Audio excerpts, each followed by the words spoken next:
Have you ever felt your thoughts dominate you, taking you from calm to anxiety in a single instant? The Buddha taught us something profound. Your mind can be your greatest ally or your worst enemy. Right now, it might feel like the enemy. The thoughts won't stop. The worry keeps spinning. The anxiety creeps in without warning. But here's what the Buddha discovered 2,500 years ago. There is a secret to controlling your mind, not by fighting it, but by understanding its true nature. In the next 3 hours, we're going to explore this ancient wisdom together. You're going to learn how to transform your relationship with your thoughts, step by step, using teachings that have brought peace to millions of people across centuries. If you've ever wanted to find genuine peace and mental clarity, if you're tired of your mind controlling you, this is exactly where you need to be. Hello, dear friend. I'm so glad you're here. If it feels right, share where you're listening from in the comments. We're walking this path together. Now get comfortable. This is your sanctuary for the next 3 hours. Grab a blanket, find your cozier spot. Let yourself settle. Take a deep breath with me. Let's begin.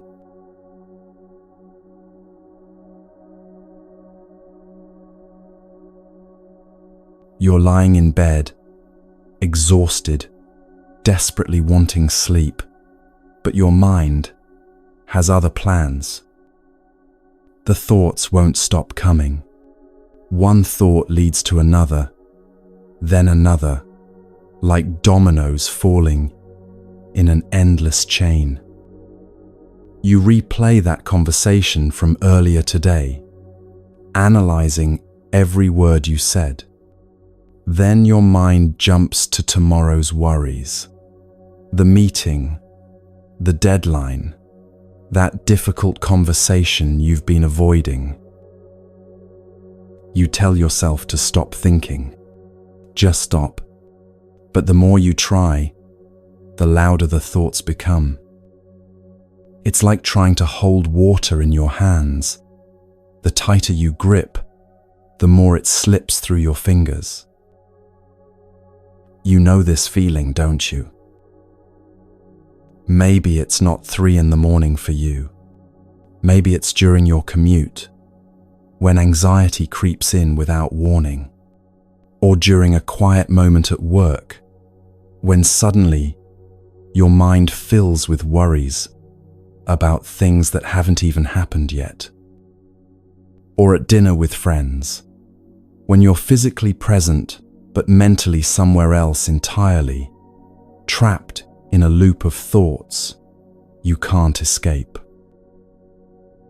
This exhaustion of fighting your own mind, it's one of the most common forms of suffering in our modern world. We've been taught to be productive, to control our lives, to manage everything, but no one ever taught us what to do when our own thoughts turn against us. The Buddha understood this 2,500 years ago.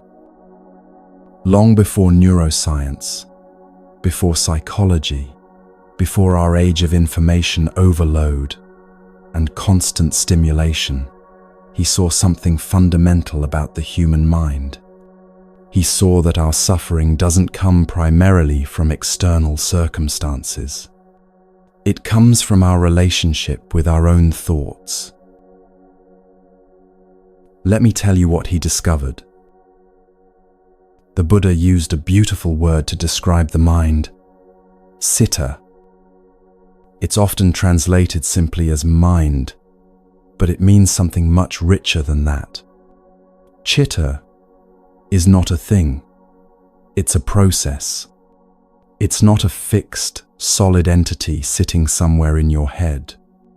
It's more like a river, constantly flowing, constantly changing, never the same from one moment to the next.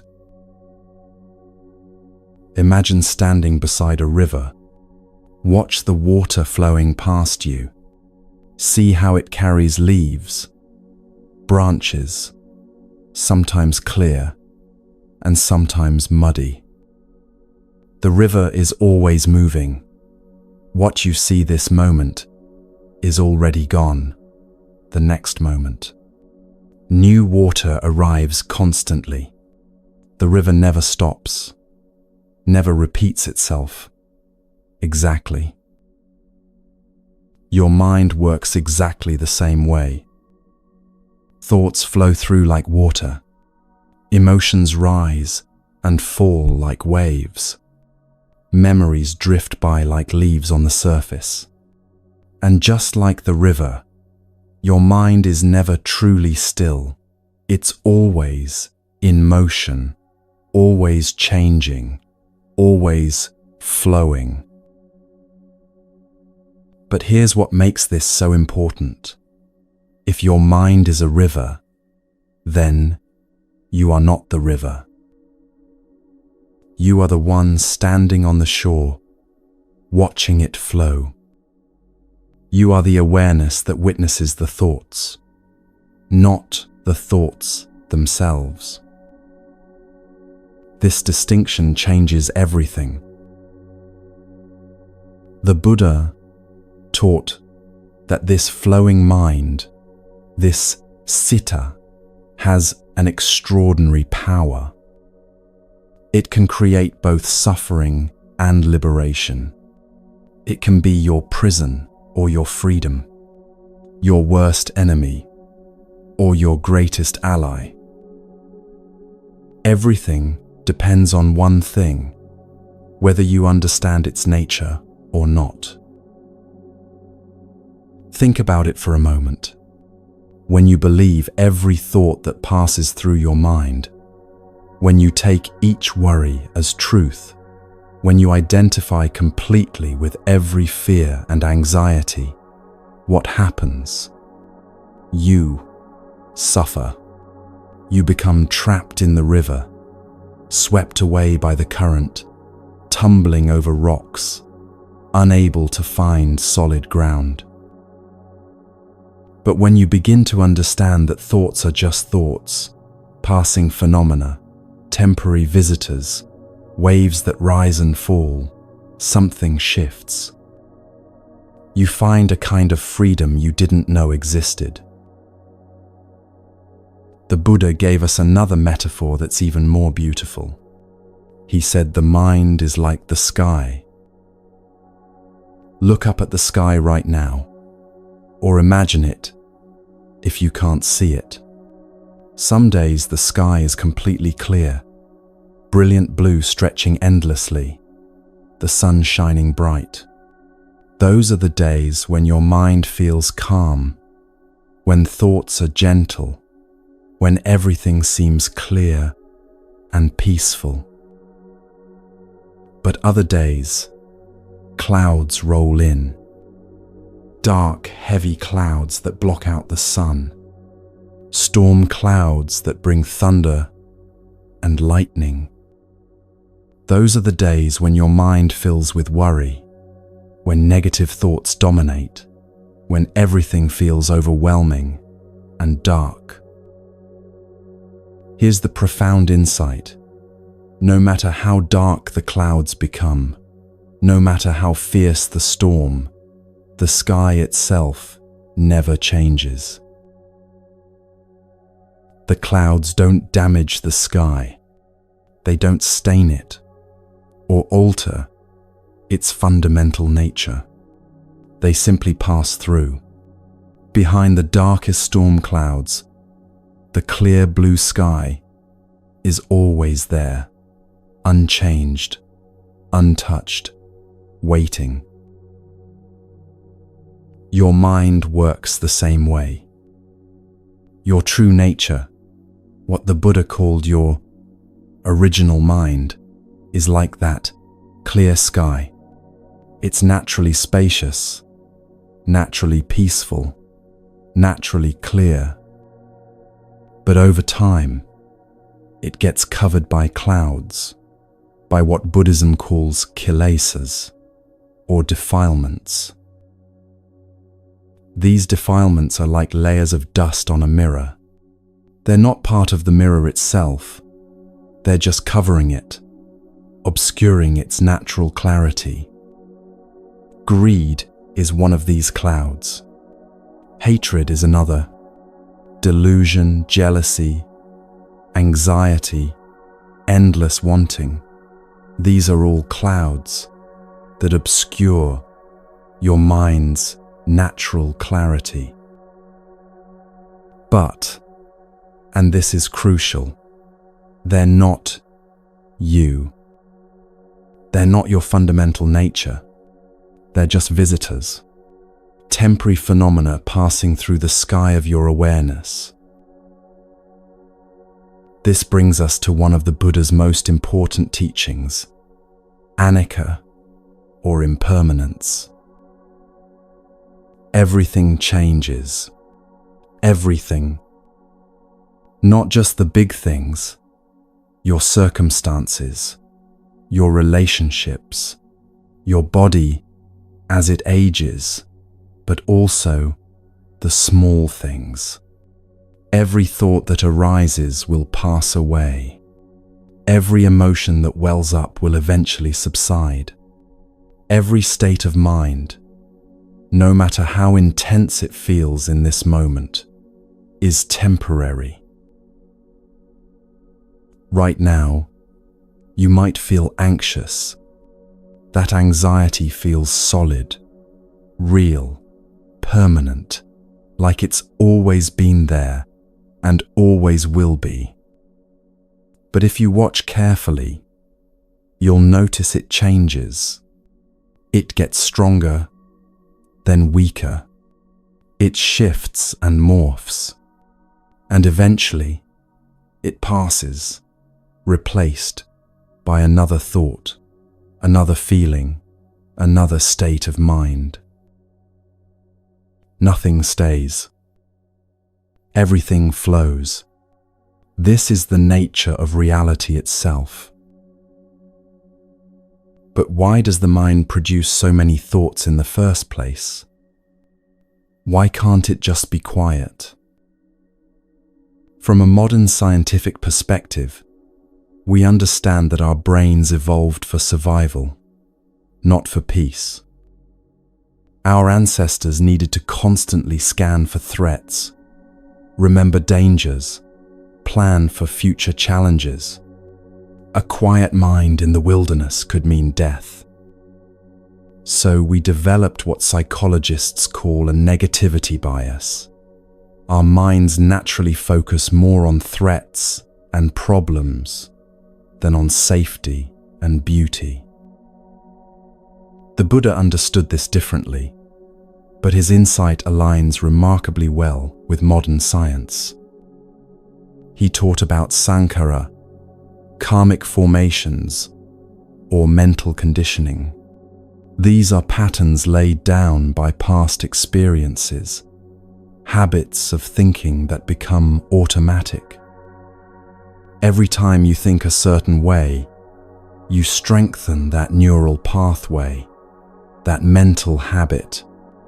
Every time you worry, you become better at worrying. Every time you criticize yourself, that voice becomes more automatic. These sankharas are like grooves worn into rock by water flowing over them again and again. At first, the water spreads everywhere, but over time, it carves specific channels, and then it naturally flows in those same patterns. Your mind works the same way. Repeated thoughts become habitual thoughts. Habitual thoughts feel like truth. And here's where it gets even more interesting. Your mind doesn't just produce thoughts randomly. It engages in what Buddhism calls papaññica, conceptual proliferation. Papaññica is when one thought spawns 10 more thoughts, which spawn 100 more. You think about a conversation you need to have tomorrow, and suddenly you're imagining 15 different ways it could go wrong. You remember one mistake from the past, and your mind immediately connects it to every other mistake you've ever made, building a narrative about who you are. It's like a tiny spark that becomes a wildfire. One innocent thought, "I wonder if they liked my presentation," becomes an entire story. They probably thought it was terrible. They're judging me right now. Everyone thinks I'm incompetent. I'll probably lose my job. I'm a failure. None of this is actually happening. It's all in your mind. But it feels absolutely real, doesn't it? The Buddha said something profound about this. The mind is everything. What you think, you become. These aren't just beautiful words. They're pointing to a fundamental truth about how we create our experience of reality. Your thoughts don't just describe your world. They shape it, color it, define it. Two people can experience the exact same event and have completely different reactions because their minds interpret that event differently. One person gets stuck in traffic and thinks, "This is terrible. My whole day is ruined. Nothing ever goes right." Another person in the same traffic thinks, "Well, here's some unexpected time to listen to that podcast I've been meaning to hear." Same traffic, different minds, different experiences. What you consistently think about, you become. If you think anxious thoughts all day, you become an anxious person. Not because anxiety is your true nature, but because you've trained your mind in that direction.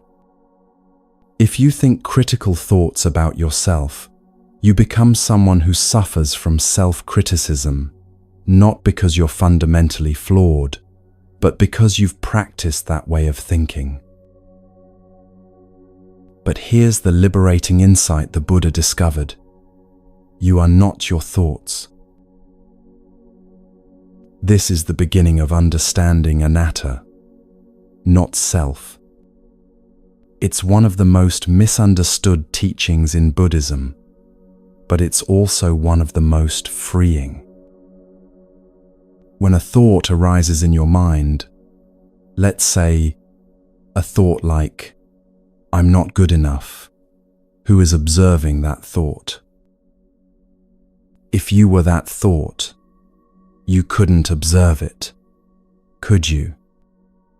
The very fact that you can notice your thoughts means there's a part of you that's separate from them, a witnessing awareness that remains constant even as thoughts come and go. Think about it. Right now, as you listen to these words, thoughts are probably arising in your mind. Maybe you're agreeing with something I said, or questioning it, or thinking about your own experience. But notice, you're aware of those thoughts. You can observe them happening, which means you can't be the thoughts themselves. This is where so much of our suffering comes from. This mistaken identification with our thoughts.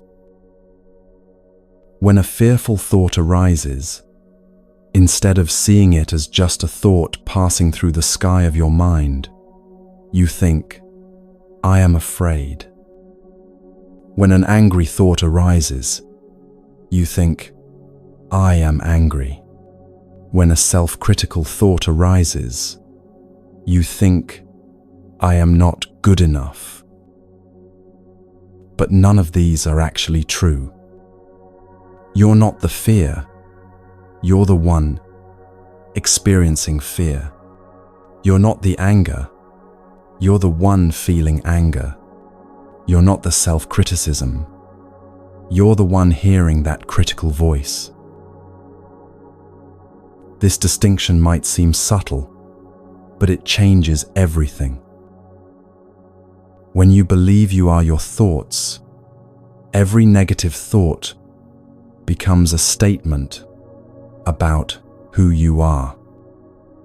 But when you understand that thoughts are just passing phenomena, like weather patterns moving through your mind, you stop taking them so personally.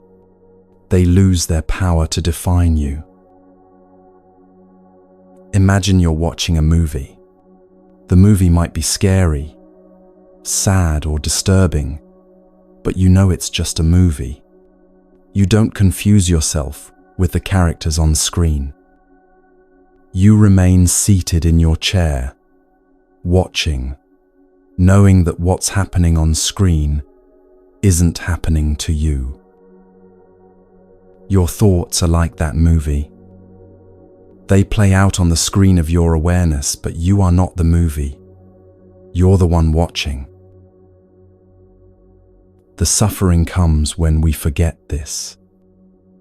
When we get so absorbed in the movie that we forget we're watching it. When we identify so completely with our thoughts that we lose touch with the awareness beneath them. This is what the Buddha meant when he said the mind can be your enemy or your ally. An unexamined mind, a mind you don't understand, will create endless suffering through this misidentification. But a mind you've learned to observe, a mind whose nature you've begun to understand, becomes the very tool of your liberation. So what if the problem isn't your thoughts at all? What if the problem is your relationship with your thoughts? What if you've been trying to control something that was never meant to be controlled, but rather understood? Right now, take a breath with me. Just one conscious breath. Notice the air entering your body. Notice it leaving. In that moment of breathing, your thoughts might have paused, even just for a second. That pause, that gap between thoughts, that's the clear sky we've been talking about. It's always there, always accessible, always waiting beneath the clouds. This is the invitation, not to fight your mind, not to suppress your thoughts, not to achieve some impossible state of mental blankness, but to shift from controlling to observing, to move from being lost in the river to standing on the shore, to remember that you are the sky, not the weather. But before we go deeper into how to do this, let me tell you a story. It's a story about the Buddha himself, about a day when someone tried to disturb his peace with the most hateful words imaginable. What happened next reveals everything you need to know about mastering your mind.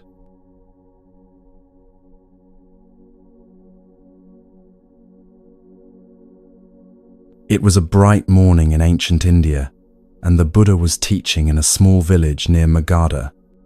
People had gathered around him, sitting on the ground, drawn by the peace that seemed to radiate from his presence. He spoke about the nature of suffering, about the mind, about the path to liberation, and his words touched something deep within those who listened. But not everyone was pleased. In the crowd stood a man whose heart was filled with bitterness. Life had been unkind to him, or so he believed. He had suffered losses, disappointments, betrayals, and when he heard people praising the Buddha, calling him enlightened, calling him peaceful, something inside him burned with resentment. How could anyone be truly at peace in this world?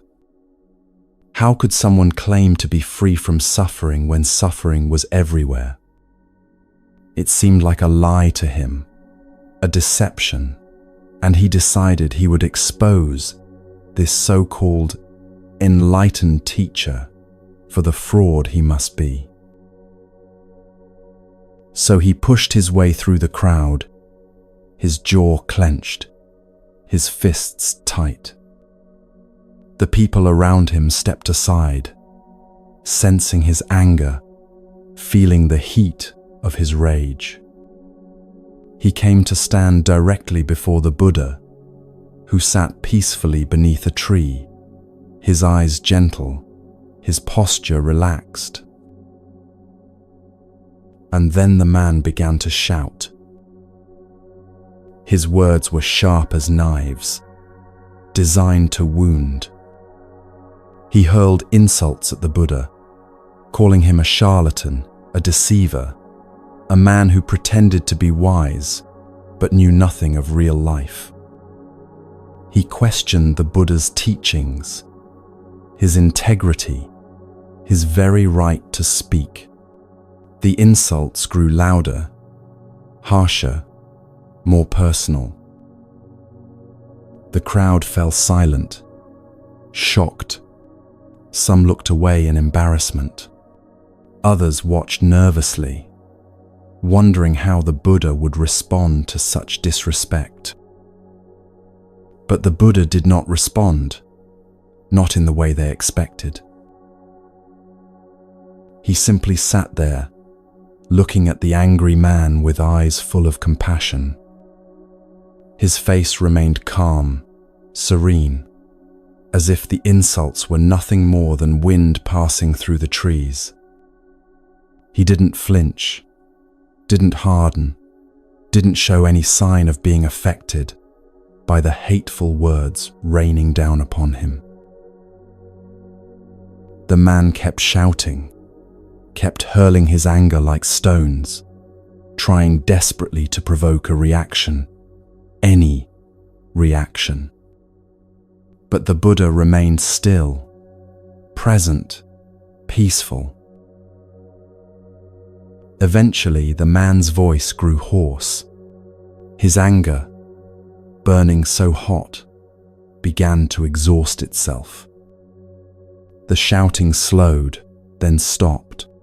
He stood there, breathing heavily, confused by the Buddha's silence, frustrated by his inability to disturb this man's peace. And then the Buddha spoke, not with anger, not with defensiveness, but with a gentleness that cut through everything. He said, "Tell me, friend, when someone visits your home, do you offer them food and drink?" The man, caught off guard by the question, answered automatically, "Yes, of course. That's what any decent person does." The Buddha nodded gently, "And if your guest refuses to accept what you offer, if they decline your food and drink, then to whom does that food and drink belong?" The man frowned, uncertain where this was going. It remains mine, I suppose. If they don't take it, it's still my food.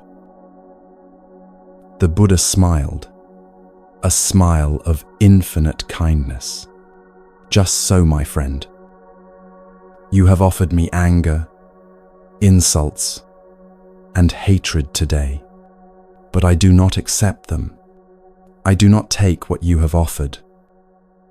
So to whom do those insults belong? The silence that followed was profound. The man stood frozen, the Buddha's words sinking in like water into parched earth. Slowly he understood. The anger he had thrown at the Buddha had not touched the Buddha at all, because the Buddha had simply chosen not to receive it. It had remained with him, the one offering it. All that rage, all that hatred, it was his burden, not the Buddha's. And in that moment, something broke open inside him.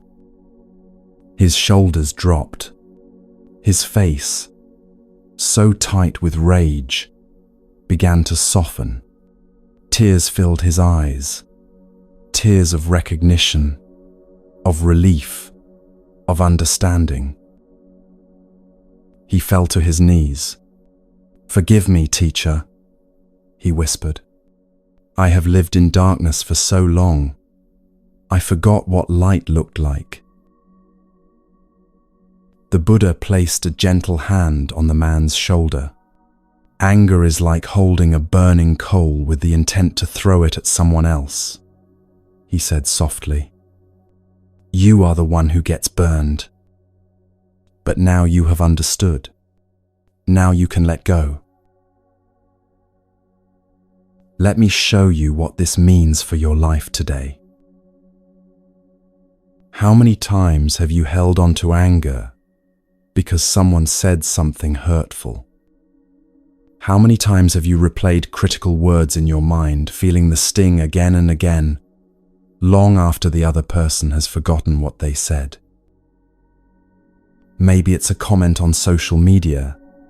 Someone you don't even know leaves a harsh judgment on something you shared. And even though you tell yourself it doesn't matter, even though you know you should just ignore it, you find yourself thinking about it hours later. Your mind constructs elaborate responses, imagines confrontations, rehearses all the clever things you could have said. Or maybe it's family, words spoken in the heat of an argument that cut deep. You carry them with you for days, weeks, sometimes years. You always, you never, why can't you just? These words become weights you carry, shaping how you see yourself, limiting what you believe you can be. The Buddha's teaching is radical in its simplicity. You can choose not to accept what others throw at you.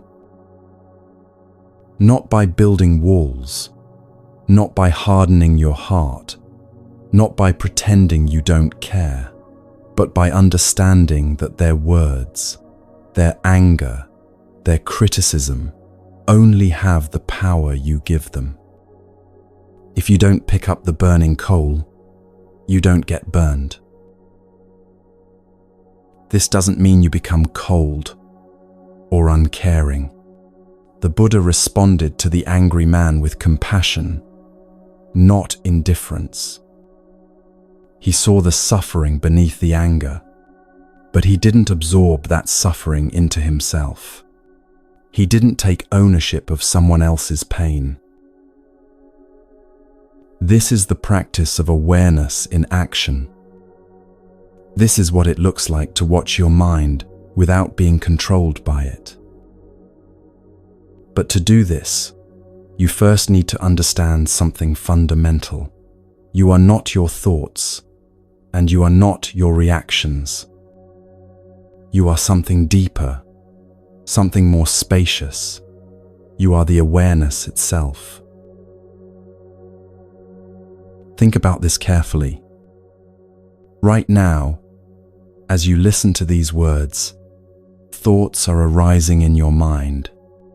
Maybe you're thinking about the story I just told, or about your own experiences with anger and criticism.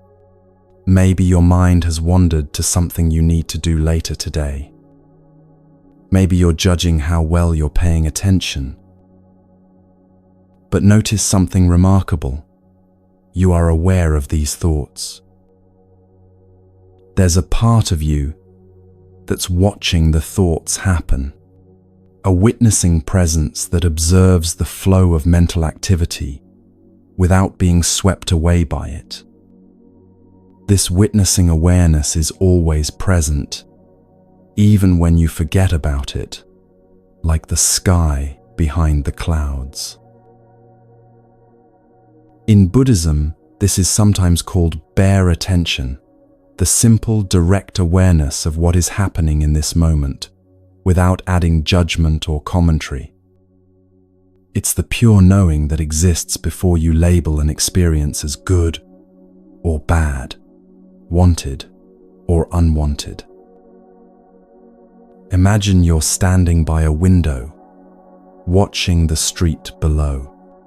People walk past, some in a hurry, some strolling slowly, some alone, some in groups. You can watch them all without becoming any of them. You're simply the observer, present at the window, witnessing the flow of life. Your thoughts are like those people walking past.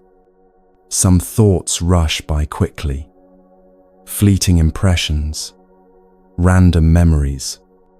Others walk slowly, heavily, worries that seem to linger, fears that won't leave. But you, the real you, the aware you, you're not those thoughts. You're the one watching them pass. This changes everything. When you understand that you are the sky and not the clouds, you stop fighting the weather. You don't need to push away the dark clouds or cling desperately to the sunny days. You can simply let them be, knowing that weather passes, but the sky remains. The suffering comes when we forget this distinction. When a thought arises, I'm not good enough, instead of seeing it as just a thought passing through the spacious sky of your awareness, you believe it. You become it. You think, I am not good enough. But that's not true. What's true is a thought that says, I'm not good enough, is passing through your awareness right now. That's very different. One is identification. You are the thought. The other is observation. You are witnessing the thought. One leads to suffering. The other leads to freedom. So how do we cultivate this witnessing awareness? How do we remember that we are the sky? This is where the practice of mindfulness, what the Buddha called sati, becomes essential. Sati is often translated as mindfulness, but it means something more specific than just paying attention. It means present moment awareness combined with clear comprehension. It means knowing what's happening while it's happening, without getting lost in it. The Buddha gave us a beautiful tool for developing this awareness: the breath. Your breath is always with you, always in the present moment. You can't breathe yesterday's breath or tomorrow's breath. You can only breathe this breath right now. This makes it the perfect anchor for your attention, a constant reminder of the present moment. The practice is simple, though not always easy. You bring your attention to your breathing. You notice the sensation of air entering your nostrils, cool and fresh. You notice your chest or belly expanding as your lungs fill. You notice the brief pause at the top of the inhale. You notice the exhale, the release, the letting go. This practice is called anapanasati, mindfulness of breathing. It's one of the oldest meditation techniques in Buddhism, taught by the Buddha himself as a direct path to liberation. But here's what makes this practice so powerful. It's not about controlling your breath or making it special in any way. It's about observing it exactly as it is. Natural breathing, natural awareness. You're not trying to breathe deeply or slowly or correctly. You're just noticing the breathing that's already happening. This is what I call friendly noticing. You're not a harsh judge examining your breath to see if it's good enough. You're a gentle friend, simply keeping the breath company, being present with it. And then, inevitably, your mind wanders. This is not a problem. This is not failure. This is exactly what minds do. Remember, the mind is like a river, constantly flowing. It's not meant to be still. So you notice, thinking. That's all. Just a gentle label, acknowledging what's happening. You don't need to judge the thought, analyze it, or make it go away. You simply note it, thinking, and then gently bring your attention back to the breath.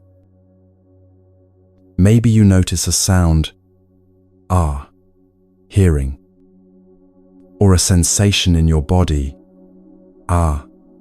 feeling, or an emotion rising, sadness, or restlessness.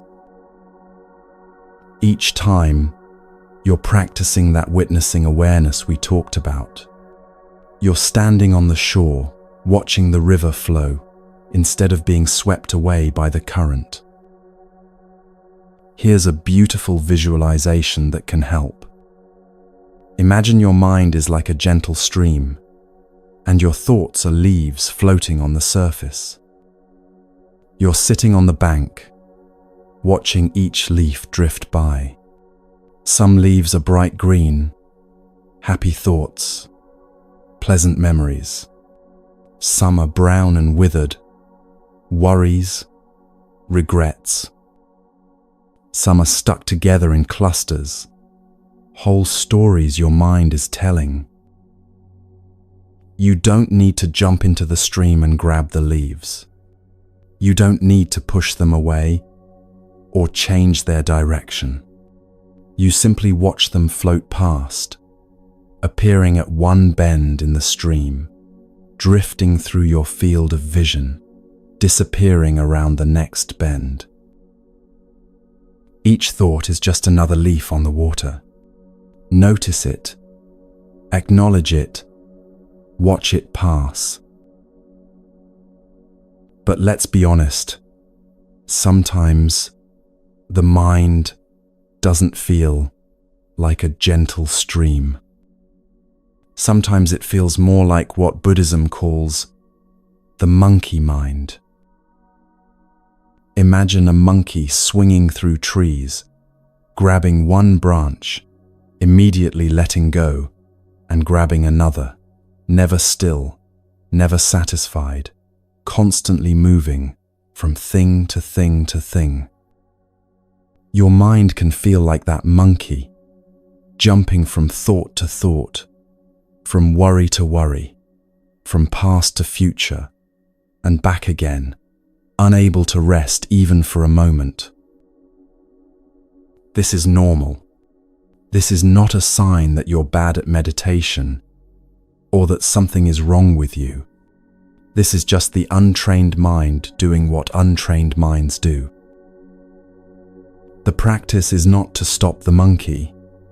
That would be like trying to stop the wind. The practice is to stop being the monkey, to become the tree instead, rooted, stable, watching the monkey swing from branch to branch without being disturbed by its restlessness. This requires patience, tremendous patience. Patience with the wandering mind, patience with the constant distractions, patience with yourself when you forget again and again to stay present. The Buddha taught that this patience is essential. He compared the mind to a wild elephant, powerful, potentially destructive, but capable of being trained through gentle, consistent effort. You don't train an elephant by beating it or shouting at it. You train it through patience, repetition, and kindness. So when your mind wanders for the 100th time, don't criticize yourself. Don't think, "I'm terrible at this," or "this isn't working." Instead, celebrate the moment of noticing. "Ah, my mind wandered, and I noticed it wandered." That noticing is the practice. Each time you notice your mind has wandered and gently bring it back, you're strengthening that witnessing awareness. You're training yourself to be the sky instead of the clouds. You're learning to observe rather than identify. This is the practice, returning again and again and again. Not once, not 10 times, but thousands of times. Every time you return, you're deepening the practice. Every time you notice you've been lost in thought and come back to the present moment, you're building the skill of awareness. There's no such thing as a bad meditation. A meditation where your mind wandered constantly is not a failed meditation.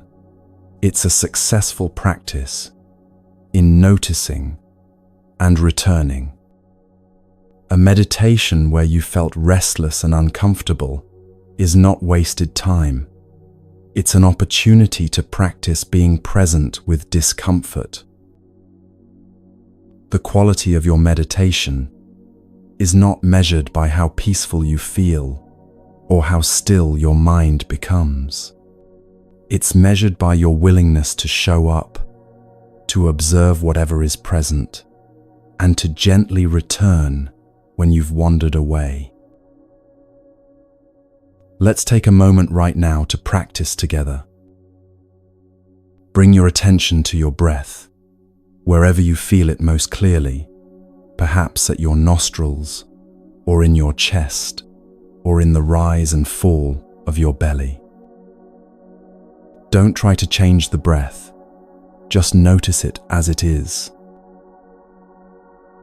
Breathing in, you know you're breathing in. Breathing out, you know you're breathing out. If your mind wanders, that's okay. Simply notice where it went and gently guide your attention back to the breath. One breath at a time, This breath, right now, nothing else matters in this moment. And as you practice this simple act of watching the breath, watching the thoughts, watching the constant flow of experience through your awareness, something begins to loosen. The tight grip you've been holding begins to relax. The need to control everything starts to soften. You begin to discover a kind of peace that doesn't depend on everything being perfect, but comes from simply being present with whatever is. This is the gift of awareness. This is what the Buddha discovered and what he taught for 45 years after his awakening. Not complicated philosophy, not elaborate rituals, just this simple practice of watching your mind with patience and kindness, learning to be the sky instead of the clouds. But awareness alone is not enough, because as you watch your thoughts, you'll begin to notice something, how tightly you hold on to them, how much you identify with them, how difficult it can be to simply let them pass. This is where the next practice becomes essential, the practice of letting go, of non-attachment, of discovering who you really are beneath all the thoughts and stories.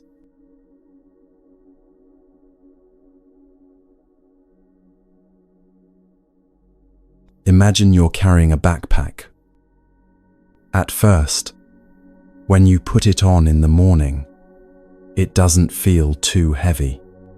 Just a few small things. You barely notice the weight. But as you go through your day, you add things to it. A stone for every grudge you're holding. A rock for every worry about tomorrow. A heavy brick for that mistake you made 5 years ago that you still can't forgive yourself for. You add a stone when someone criticizes you, and you carry their words with you. Another rock when you remember something embarrassing you said last week. A brick for every should have and could have and if only.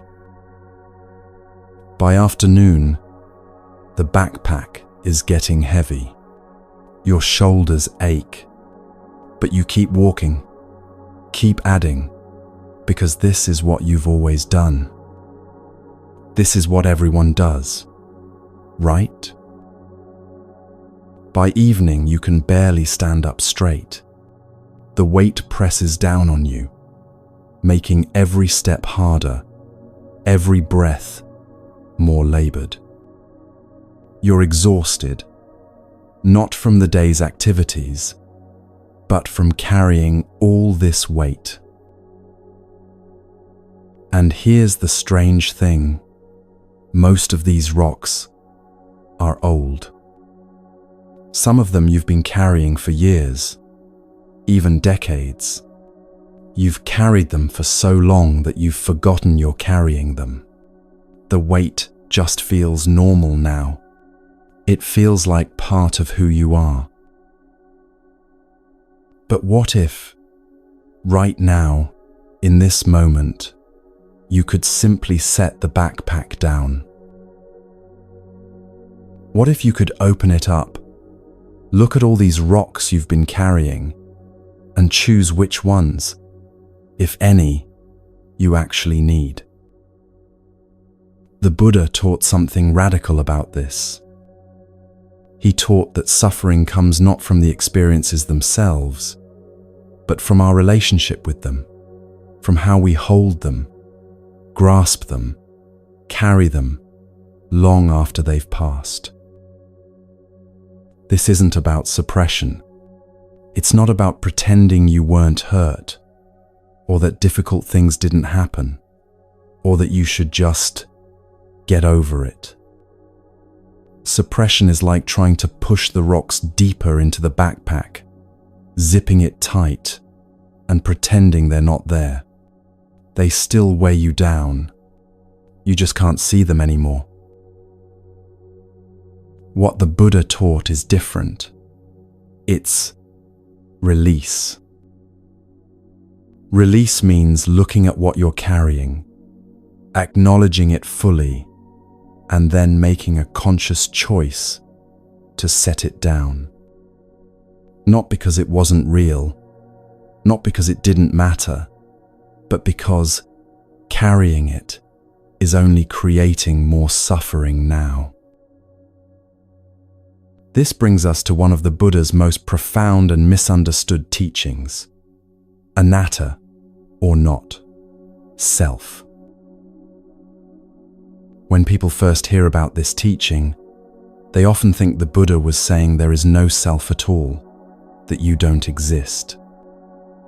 But that's not quite right, and it would be a strange thing for the Buddha to say to someone standing right in front of him. What the Buddha actually taught is more subtle and more liberating. He taught that when you look for a fixed, permanent, unchanging self, when you try to find some essential you that stays the same through all experiences, you can't find it. Think about who you were 10 years ago. Are you the same person?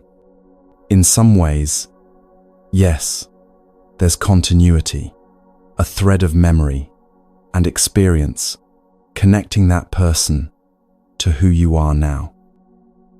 But in other ways, everything has changed.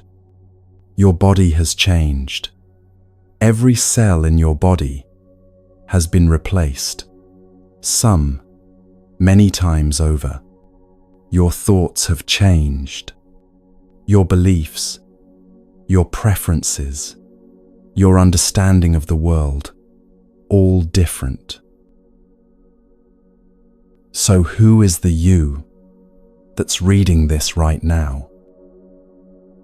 The Buddha taught that what we call self is actually a collection of 5 aggregates, 5 processes that come together to create the experience of being a person. First, there's form, your physical body, the material aspect of your existence. Second, there's feeling, the pleasant, unpleasant, or neutral quality of each experience.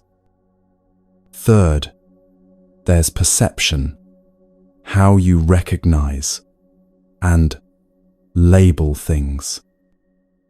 Fourth, there's mental formations, your thoughts, emotions, habits, the patterns of your mind. And fifth, there's consciousness, the basic awareness that knows experience is happening. These 5 aggregates are constantly changing, constantly flowing, like a river. And yet, we look at this river and say, this is me. This is who I am. This is my unchanging self. But the Buddha asks, which part is you? Are you your body? Your body changes every moment, breathing, aging, healing, growing. If your body were truly you, then you would change completely every 7 to 10 years when all your cells are replaced. But you still feel like you, don't you? Are you your feelings? Your feelings change constantly. Happy one moment, sad the next, calm, then anxious, then peaceful again. If you were your feelings, you would be a completely different person every hour. Are you your thoughts? We've already explored this. You can observe your thoughts, which means You can't be the thoughts themselves. The observer is always separate from what's being observed. Are you your consciousness? Even consciousness changes. Alert when awake, different in dreams, absent in deep sleep. Which consciousness is the real you? What the Buddha discovered is this: there is no fixed, permanent self to be found anywhere in this flowing river of experience.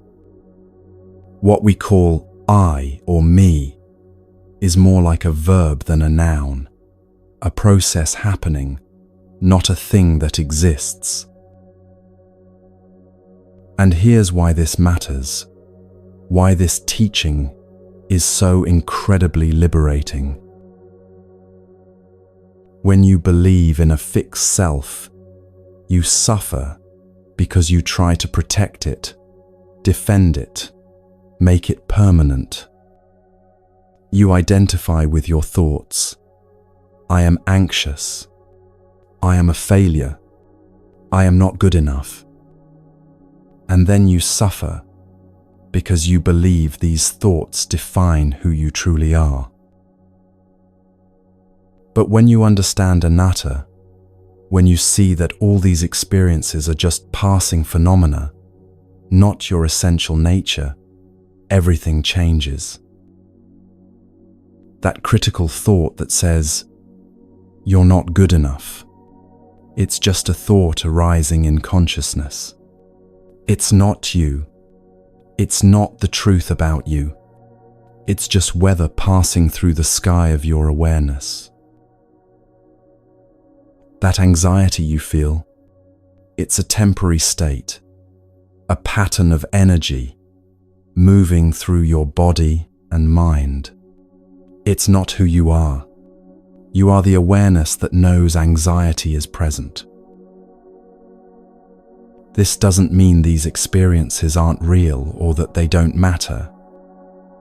They are real, and they do matter, but they don't define you. They don't limit what you can become, because you are not a fixed thing. You're a constantly evolving process. The Buddha said something beautiful that speaks to this. He said, "You yourself, as much as anybody in the entire universe, deserve your love and affection." Notice he didn't say, "Once you fix yourself," or "Once you become worthy," or "Once you stop having negative thoughts." He said you deserve love and affection right now, exactly as you are, because the you that you think needs fixing is just another passing phenomenon. Your true nature, like the clear sky behind the clouds, is already whole. This understanding naturally leads to letting go, to non-attachment. The Buddha gave us a powerful metaphor for this. He said that holding on to anger is like picking up a burning coal with the intention of throwing it at someone else. You are the one who gets burned. But let's extend this metaphor beyond anger. Anytime you grasp tightly to an experience, trying to hold on to pleasure, trying to push away pain, trying to make a temporary state permanent, it's like holding a burning coal. You hold on to a grudge, replaying the hurt over and over, and you're the one who suffers. The person who hurt you may have moved on, may not even remember the incident, but you're still burning. You hold on to regret, wishing you could change the past, and you're the one who suffers. The past is gone.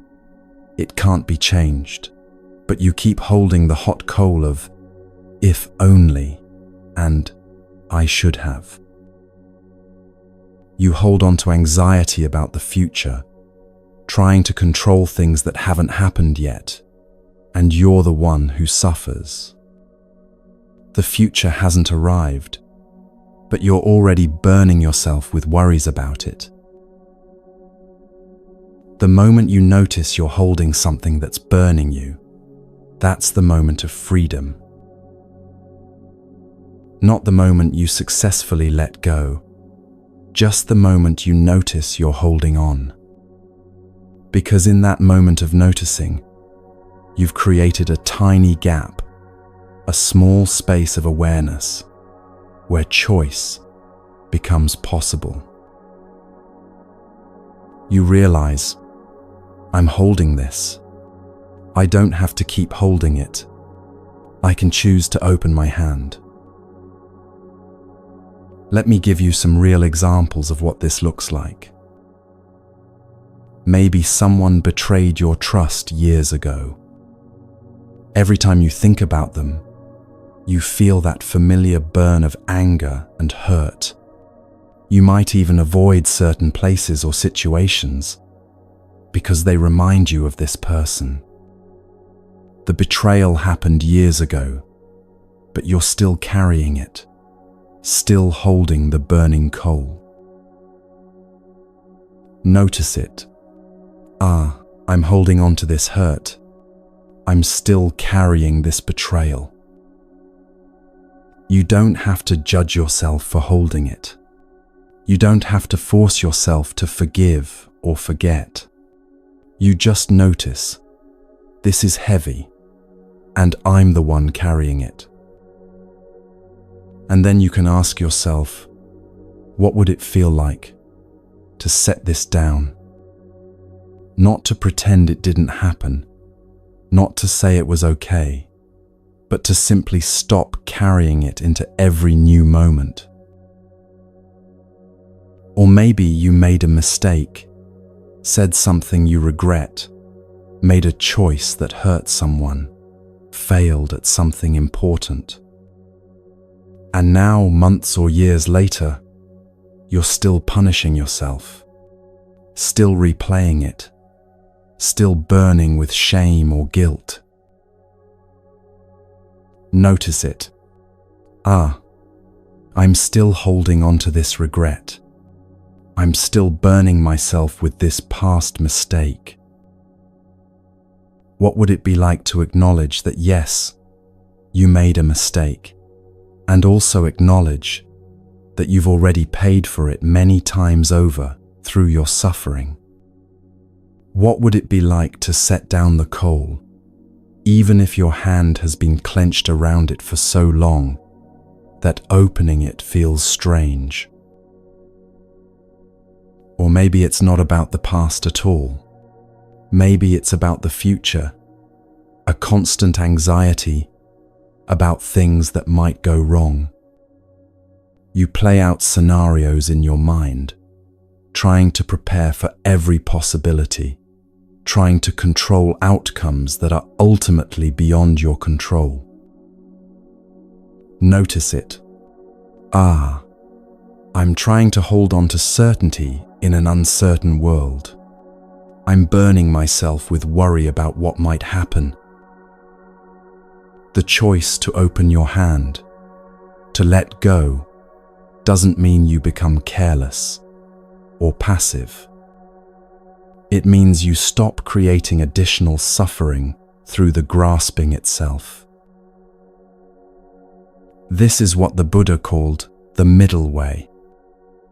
Not grasping tightly, but not pushing away either. Not clinging to pleasure, but not running from pain. Just being present with what is, without adding the extra layer of suffering that comes from wanting it to be different. Now, let's be clear about something important. Detachment doesn't mean disconnection. Sometimes people hear about non-attachment and think it means becoming cold, uncaring, emotionally distant. That's not what the Buddha taught. Detachment means you can fully experience something without grasping it.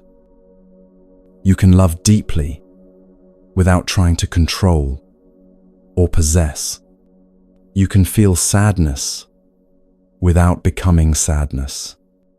You can appreciate beauty without needing to own it. Think of holding water in your hands. If you hold your hands loosely, cupped gently, you can hold the water.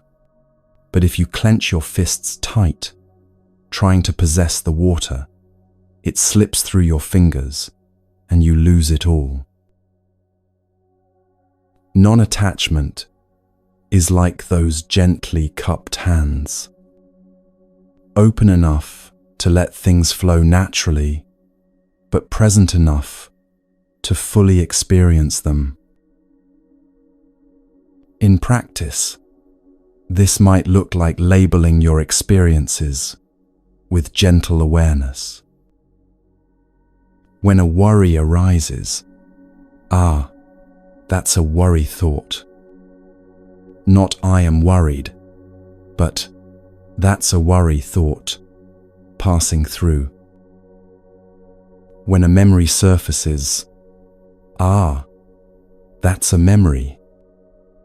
Not getting lost in the memory, not identifying with it, just acknowledging it as a mental event happening in this moment. When self-criticism appears, that's the inner critic. Not I'm worthless, but there's that critical voice again. This kind of labeling creates space. It's like taking a step back from the canvas so you can see the whole painting instead of being pressed right up against it. And notice, there's no harshness in this labeling. It's not, ugh, there's that stupid worry again, or I shouldn't be thinking about this. It's simply, there it is, like you're greeting an old acquaintance on the street. Oh, hello again. I see you. This is where self-compassion becomes essential. As you practice non-attachment, you'll notice how often you grasp, how tightly you hold on, how difficult it is to let go. Be gentle with yourself in noticing this. You've been conditioned your whole life to hold on to your identity, your stories, your hurts, your desires. Learning to let go is like learning a new language. It takes time. It takes practice. It takes patience with yourself when you forget and grab hold again. Every time you notice you're grasping and consciously soften your grip, you're practicing. Every time you catch yourself identifying with a thought and gently remind yourself, I'm not this thought, I'm the awareness of this thought, you're practicing. So what remains when you stop grasping? What's left when you set down the backpack? When you open your hand and let the burning coal fall? When you stop identifying with the passing weather of thoughts and emotions? Peace. Not the peace that comes from getting everything you want or fixing all your problems. Not the peace that depends on perfect circumstances, but the peace that was always there, underneath the grasping, waiting patiently like the sky behind the clouds. This peace isn't something you create or achieve. It's something you uncover. It's your natural state when you're not adding the extra layer of suffering that comes from holding on. Take a breath right now. Just one simple breath.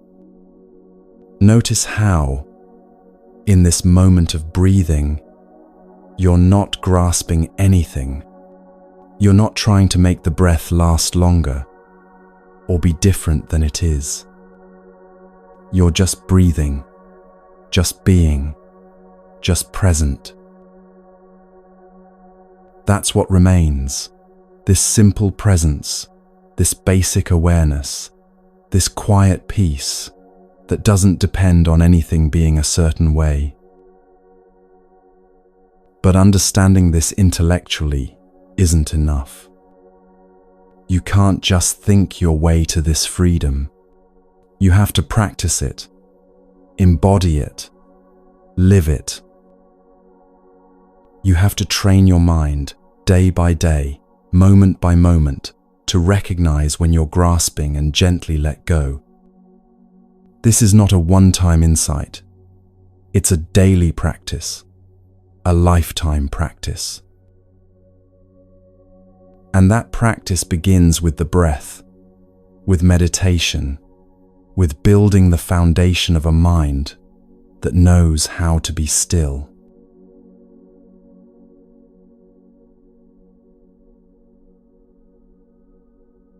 There's a word in Buddhism that's often translated as meditation, but it means something much richer than just sitting quietly with your eyes closed.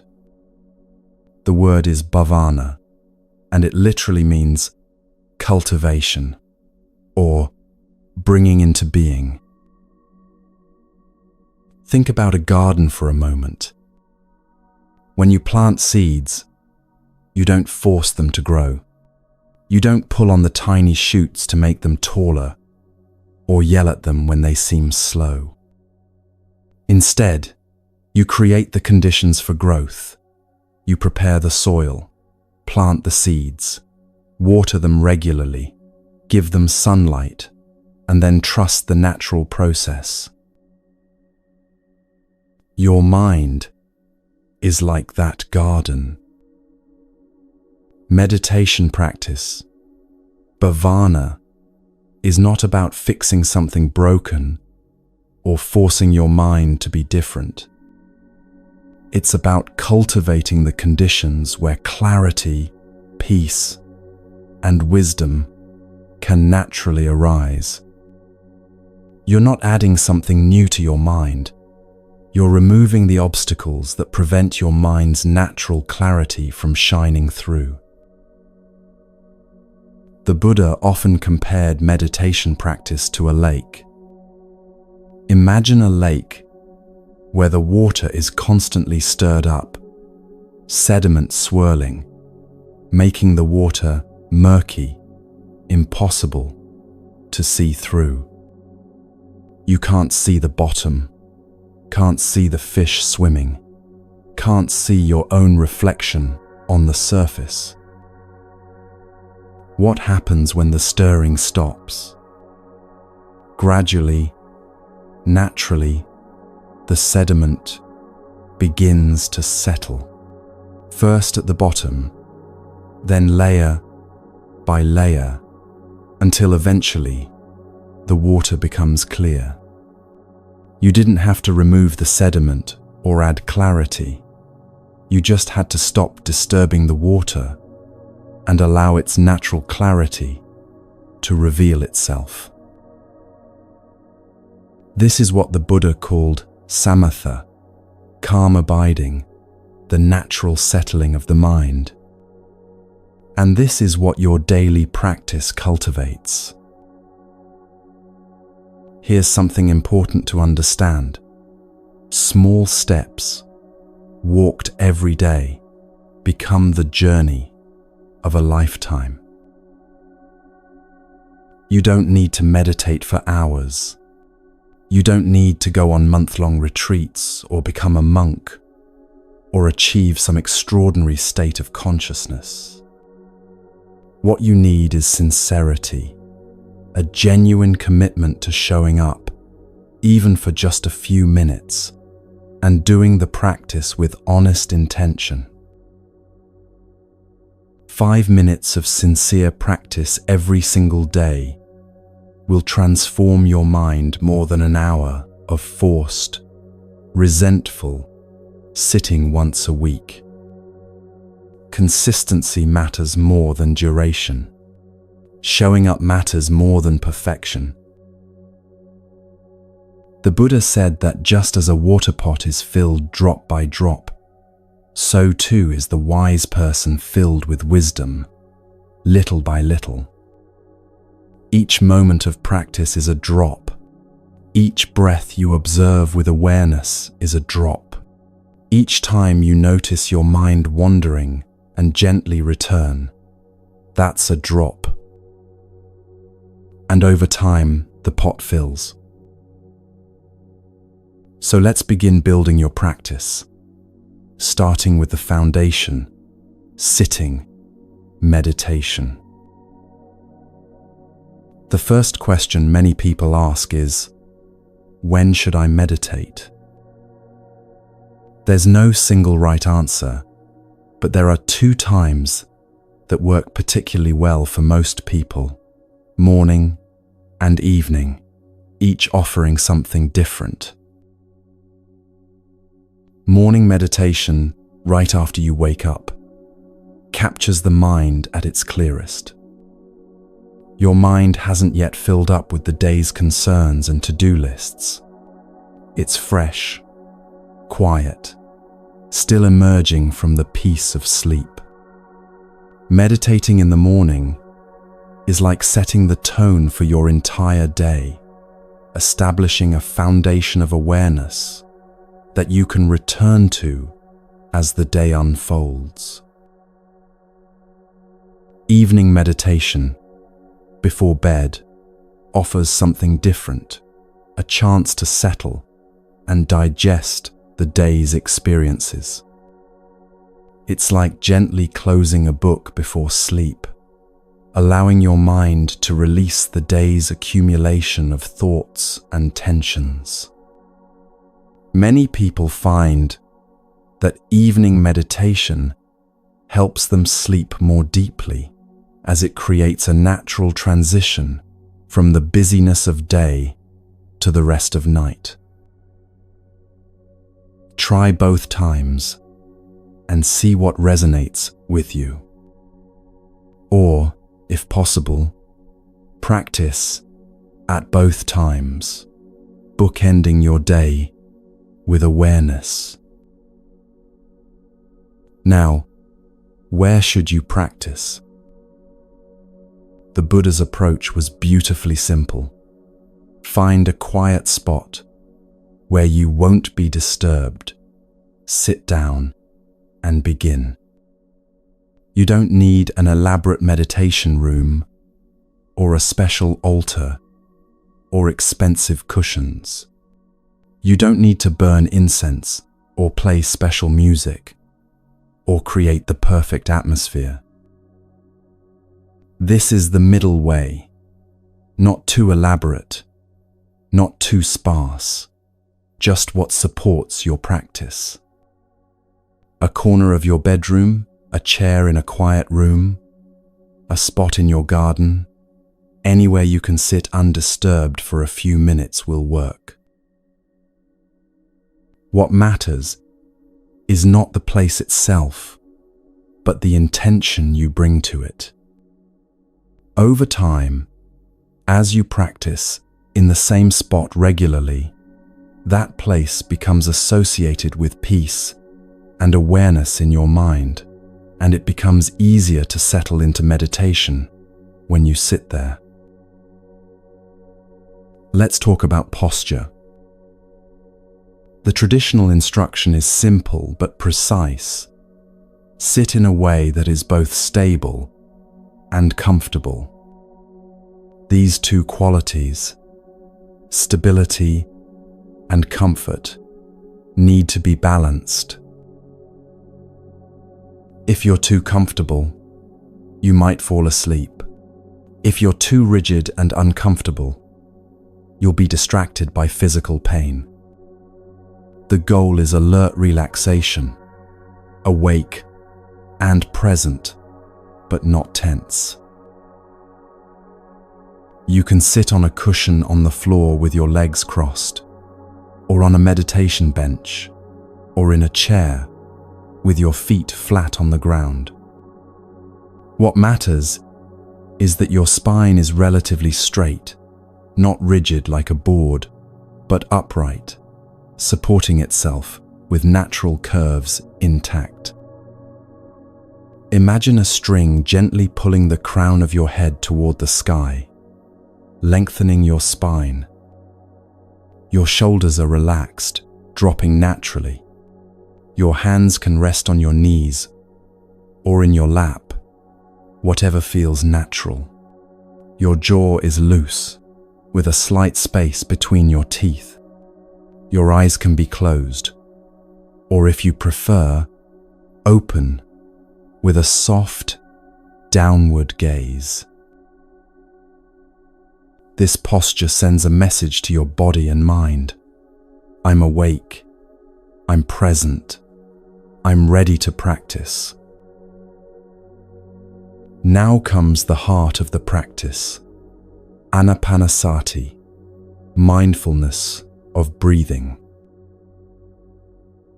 This is one of the Buddha's most direct and powerful teachings, using the breath as an anchor for your attention, a home base to return to again and again. Here's how it works. First, simply notice that you're breathing. You don't need to change your breath or make it deeper or slower or special in any way. Just notice the natural rhythm of breathing that's already happening. Your body knows how to breathe. It's been doing it since the moment you were born. You're simply bringing awareness to this natural process. Choose one place to anchor your attention. You might notice the breath at your nostrils, the cool sensation as air enters, the warm sensation as it leaves. Or you might feel the breath in your chest, the gentle rise and fall, the expansion and contraction. Or perhaps in your belly, the soft movement of your abdomen with each breath. Choose one spot and stay there. This is important. Don't follow the breath through your whole body, wandering from nose to chest to belly.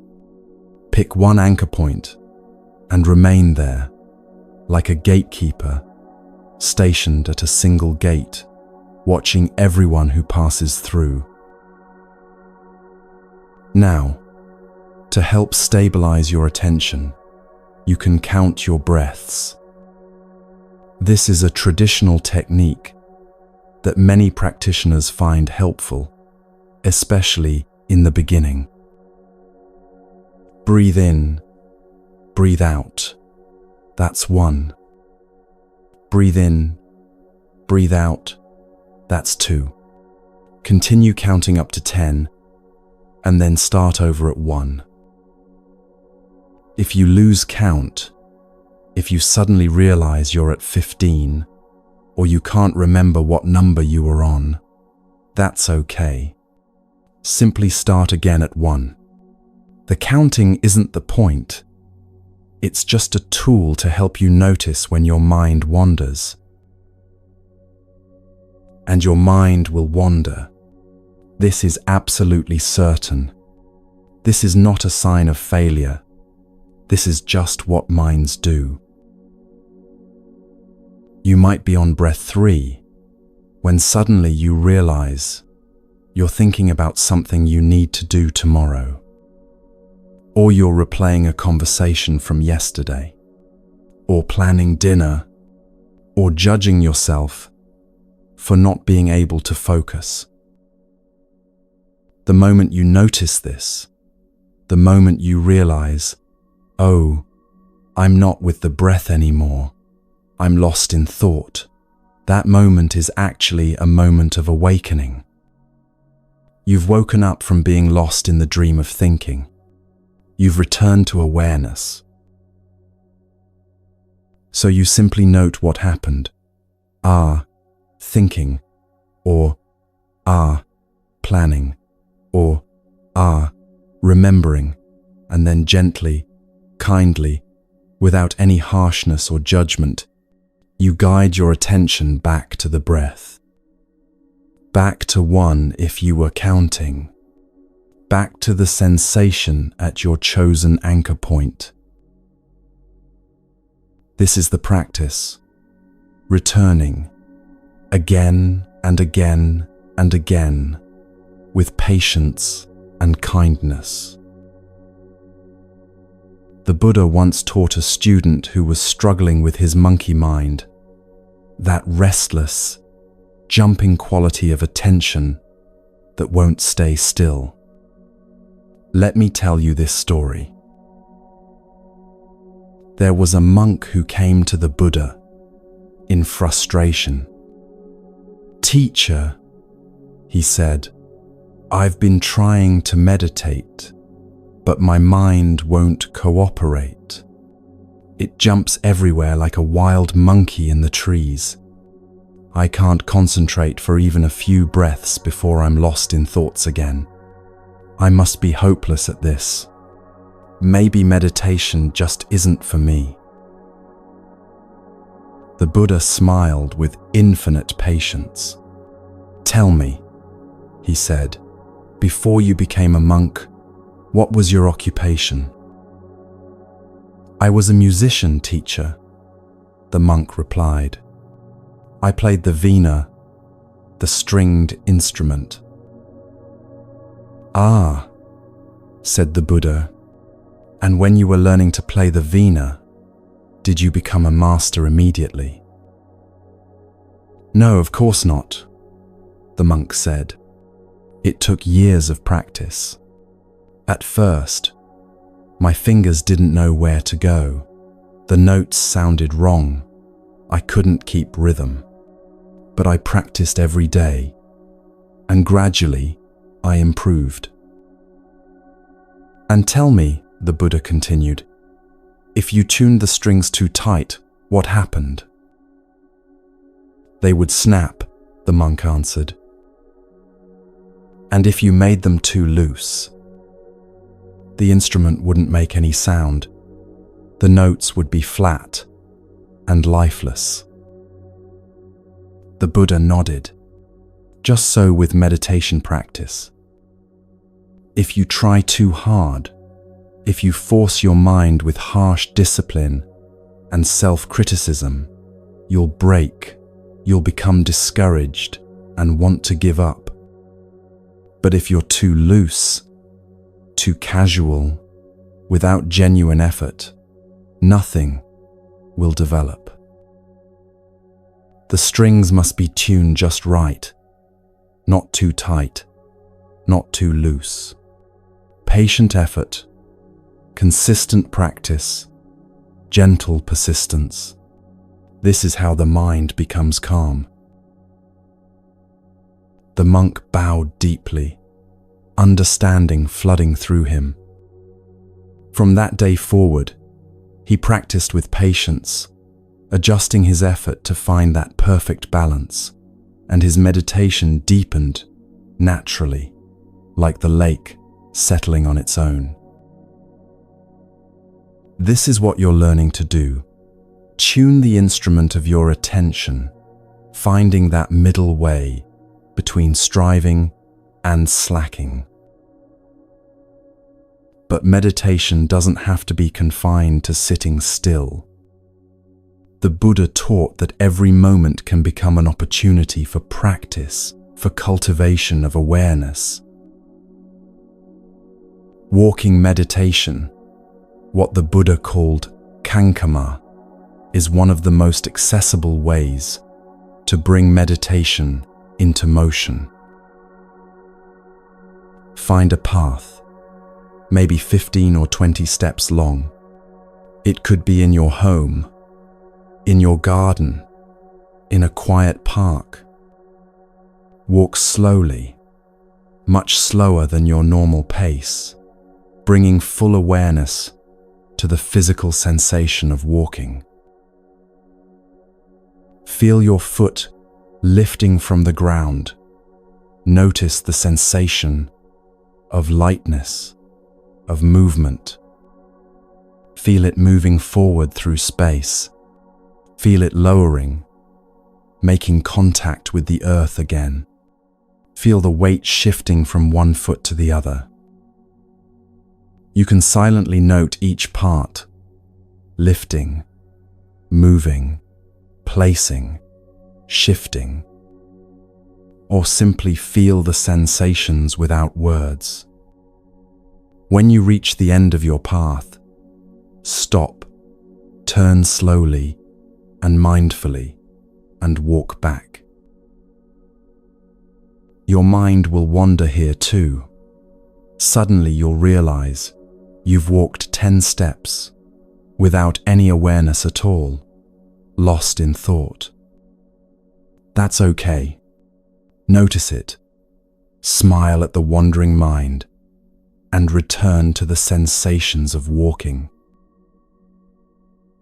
Walking meditation is especially helpful when you're feeling restless or drowsy, when sitting still feels impossible, or when you need energy.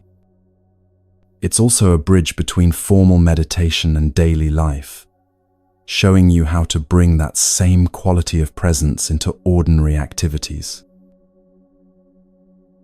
Eating can become meditation too. Before you take your first bite, pause.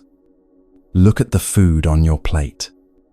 Reflect for a moment on everything that brought this food to you, the sun and rain that helped it grow, the earth that nourished it, the farmers who planted and harvested it, the people who transported and prepared it.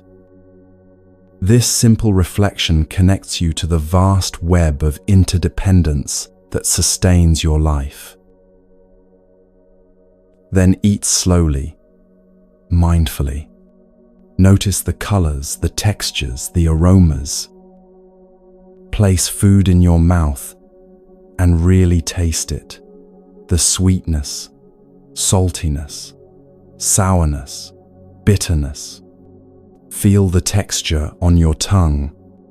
Notice the impulse to swallow, the sensation of swallowing, the feeling of nourishment entering your body. This isn't about making eating take forever or never enjoying a quick meal again. It's about occasionally, maybe once a day, maybe once a week, eating with full presence, remembering what it means to truly taste, to truly nourish yourself. Even washing dishes can become a meditation. Feel the warm water on your hands. Notice the slippery texture of soap, the smooth surface of plates, the sound of running water. When your mind wanders to planning or worrying, gently return to the simple sensations of washing. Just this dish, just this moment, just this warmth on your hands. The Vietnamese monk Thich Nhat Hanh taught, while washing the dishes, one should only be washing the dishes. Not washing dishes while planning tomorrow, not washing dishes while replaying yesterday, just washing dishes, fully present with the task at hand. This is single tasking as meditation, giving your full attention to whatever you're doing in this moment. In our multitasking culture, this itself becomes a radical act of presence. Throughout your day, you can practice sensory awareness. Pause occasionally and simply notice what's here. What do you see? What do you hear? What sensations are present in your body? what smells or tastes. This practice of engaging your senses brings you immediately into the present moment, because the senses only operate now, never in past or future. Now, let's talk about building consistency, because this is where many people struggle. Start small, ridiculously small if necessary. 5 minutes a day is infinitely better than 30 minutes that you never actually do. Many meditation teachers suggest starting with just 5 or 10 minutes of sitting practice, building the habit before extending the duration. Anchor your practice to something you already do every day. Maybe you meditate right after you brush your teeth in the morning, or right before you go to bed at night, or during your lunch break, before you eat. Linking meditation to an existing habit creates a natural reminder and makes it easier to maintain consistency. Some days, your meditation will feel wonderful, peaceful, clear, easeful. Other days, it will feel like wrestling with a wild animal, restless, uncomfortable, frustrating. Practice anyway. The Buddha taught about virya, effort, or energy, as one of the 5 spiritual faculties that need to be developed. This effort isn't harsh or forced. It's more like showing up with sincere intention, even when you don't feel like it. On the days when meditation feels difficult, remember, you're not practicing to feel good, you're practicing to develop awareness. A difficult meditation where you notice your mind wandering 100 times is not a failed meditation. It's a successful practice in noticing and returning. You've just done 100 repetitions of the core practice. And if you miss a day, no problem. Missing one day doesn't break your practice or send you back to the beginning. Just start again the next day without guilt or harsh self-judgment. The practice is not about perfection, it's about showing up again and again with gentleness and commitment. Think of it like learning to play an instrument or speak a new language. You don't become fluent overnight, and missing one day of practice doesn't erase all your progress. You simply pick up where you left off and continue. Finally, I want to tell you about bamboo. In China, there's a species of bamboo that, when planted, shows almost no growth above ground for the first 4 or 5 years. To someone watching, it might seem like nothing is happening, all that watering and care and waiting, and the bamboo appears unchanged. But beneath the surface, something remarkable is occurring. The bamboo is growing an extensive root system, spreading wide and deep, creating the foundation for what's to come. Then, in the 5th year, the bamboo shoots up, growing as much as 90 feet in just 6 weeks. The growth appears sudden, miraculous, as if it happened overnight. But of course, it didn't happen overnight. It happened over 5 years of invisible development. Your meditation practice is like this bamboo. For weeks, maybe months, You might feel like nothing is changing. You're still getting lost in thoughts, still restless, still struggling. You might wonder if you're doing it wrong, if it's even working, if you should just give up. But beneath the surface of your awareness, something profound is happening. Your mind is learning a new way of being. Neural pathways are forming. The capacity for awareness is strengthening. The roots are growing deep. And then one day, not through dramatic effort, not through forcing, you'll notice something has shifted. Maybe you catch yourself before reacting in anger. Maybe you notice anxiety arising, but don't get swept away by it. Maybe you experience a moment of genuine peace that feels different from anything before.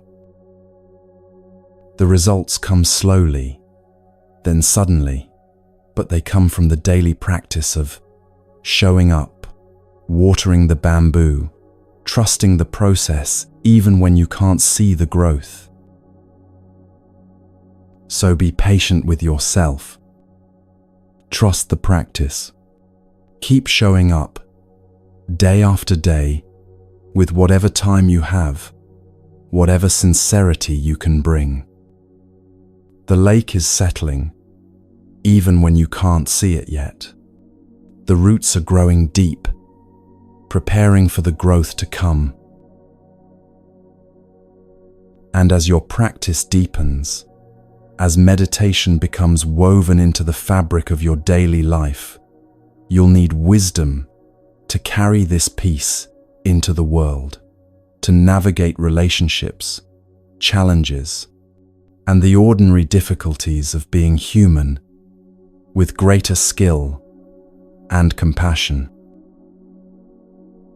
That's what we'll explore next. How to take this growing awareness and apply it to every aspect of your life, transforming not just your meditation cushion, but your entire way of being in the world.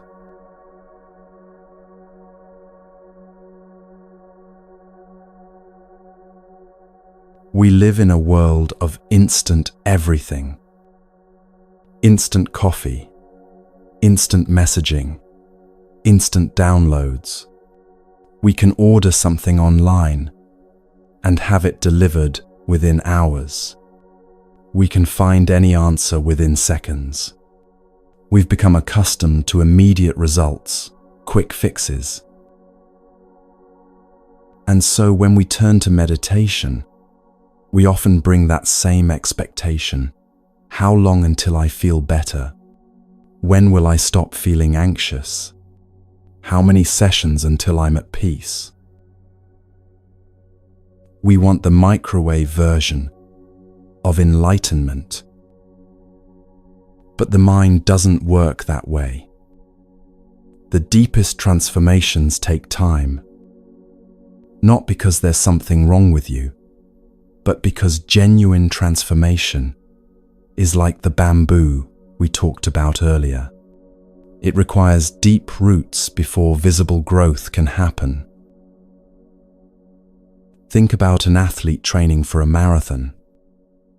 They don't wake up one morning and decide to run 26 miles that afternoon. They start small, building endurance gradually over months. Some days the training feels great. Other days, every step is difficult. But slowly, their body adapts. Their lungs grow stronger, their muscles more efficient, their mind more resilient. The transformation happens in thousands of small moments. The early mornings when they didn't want to run but did anyway. The days when progress felt invisible. Each moment counted, even when they couldn't see the results yet. Your meditation practice works the same way. Each time you sit, even for 5 minutes, that counts. Each time you notice your mind wandering and gently return, that counts. Even when you can't feel anything changing, the invisible work is happening. The mind is being trained, gradually, gently, consistently. The roots are growing deep. But this requires something we've almost forgotten in our fast-paced world: patience. The Buddha taught about khanti, patience, as one of the 10 paramis, or perfections. Not as a nice quality to have, but as an essential spiritual capacity to cultivate. Without patience, no genuine transformation is possible. Patience is often misunderstood as passive waiting, as gritting your teeth and enduring something you don't like until it's over. But that's not what the Buddha meant. True patience is active, engaged, present. It's the capacity to remain steady when things are difficult or slow. It's continuing to show up even when you can't see results. It's trusting the process when every part of you wants to quit. There's a story about the Buddha himself that illustrates this beautifully. After years of seeking, studying with great teachers, practicing extreme asceticism, the Buddha-to-be came to a profound realization. Neither extreme indulgence nor extreme self-denial led to awakening. He needed to find a middle way. So he sat down beneath a large fig tree, what would later be called the Bodhi tree. He made a vow: I will not rise from this seat until I have found the end of suffering. And then he sat. Not for a few hours, not for a day. He sat for 49 days and nights. Imagine that. 49 days of meditation, of watching his mind, of meeting every fear, every doubt, every temptation to give up. The ancient texts describe how Mara, the personification of delusion, came to him with all kinds of challenges. Terrifying visions meant to frighten him away. Seductive visions meant to lure him away. Doubts whispering that he was wasting his time.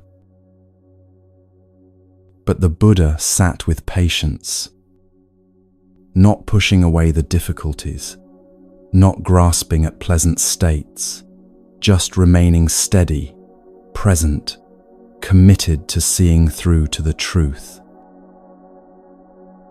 And on the morning of the 49th day, as the morning star appeared in the sky, he awakened fully.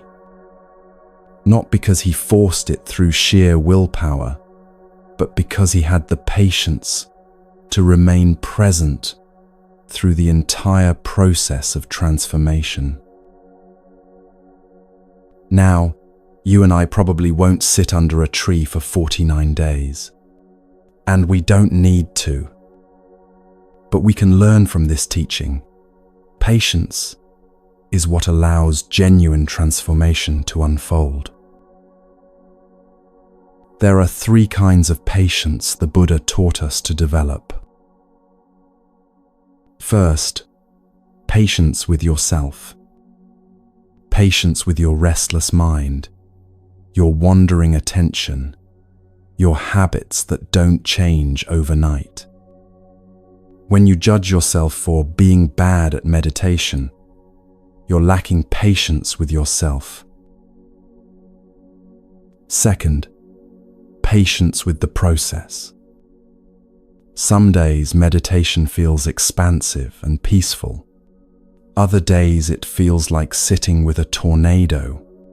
Patience with the process means trusting that the practice is working even when you can't see the results. The Buddha said this: "Little by little, a person becomes wise as a water pot is filled drop by drop." Not all at once, not through one dramatic insight. Drop by drop, moment by moment, breath by breath. This is how wisdom grows. And third, patience with others. As you develop more awareness, you might notice yourself becoming impatient with people who seem unconscious or reactive. But patience here means remembering that everyone is on their own journey. You were there once too. It's important to understand that patience is not passivity. You're not passively waiting for something to happen to you. You're actively showing up and doing the work, and being patient with the timeline of results. This patience is intimately connected with perseverance, what the Buddha called virya, often translated as energy or effort. Because here's the truth: there will be days when you don't want to practice. Days when meditation feels pointless, when sitting still feels impossible, when the negative thoughts seem louder than ever. There will be mornings when the alarm goes off and every fiber of your being wants to skip it. There will be weeks when you feel like you've regressed, like all your old patterns are back, like nothing has changed. These are the moments when perseverance becomes essential.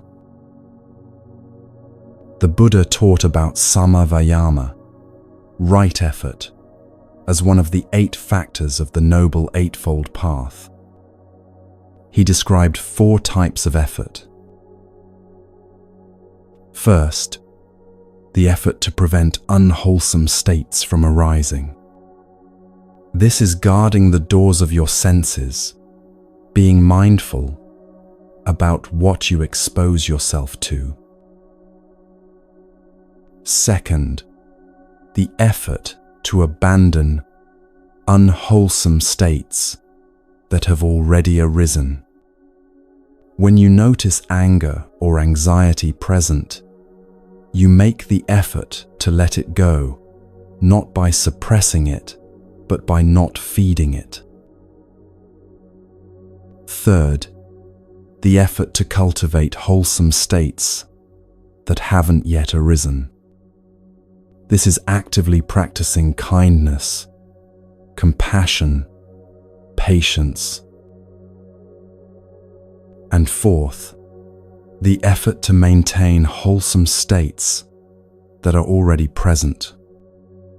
When you feel peaceful, you make the effort to remain in that peace. All of this requires perseverance, showing up again and again, even when it's hard, especially when it's hard. Let me tell you about a meditation teacher I once knew. Students would often ask her, "How did you develop such consistency? How do you meditate every single day?" She smiled and said, "I don't meditate every single day. I've missed plenty of days over 30 years. The secret isn't never missing. It's that when I miss a day, I start again the next day. When I miss a week, I start again. The practice isn't about perfection, it's about returning. Again and again, I return. That's perseverance. Returning to practice is itself the victory. Not achieving some perfect state, not never having a wandering mind. The victory is in continuing to show up, in beginning again, each time you fall away. There's an old teaching story about a student who came to his teacher feeling discouraged. "Master," he said, "I've been practicing for 3 months and my mind is still a mess. I still get angry, still worry, still get lost in useless thoughts. Nothing has changed. Maybe I'm just not cut out for this." The teacher looked at him kindly and asked, "When you first started 3 months ago, how long would you stay lost in a thought before noticing?" The student considered this. "I don't know, sometimes hours, I guess. Whole days would pass in distraction." "And now?" the teacher asked. "Well, now I notice pretty quickly, usually within a few minutes, sometimes seconds." The teacher smiled. "And you say nothing has changed?" This is what perseverance reveals. Small changes, invisible at first, that gradually accumulate into transformation. So how do you sustain perseverance over the long term? You learn to celebrate the small moments. That moment when you catch a negative thought before it spirals, that's worth celebrating. You've just used the awareness you've been cultivating. That's success. That moment when someone says something critical and you feel the impulse to react, but instead you pause, take a breath, and respond with spaciousness. That's worth celebrating. You've just applied your practice to real life.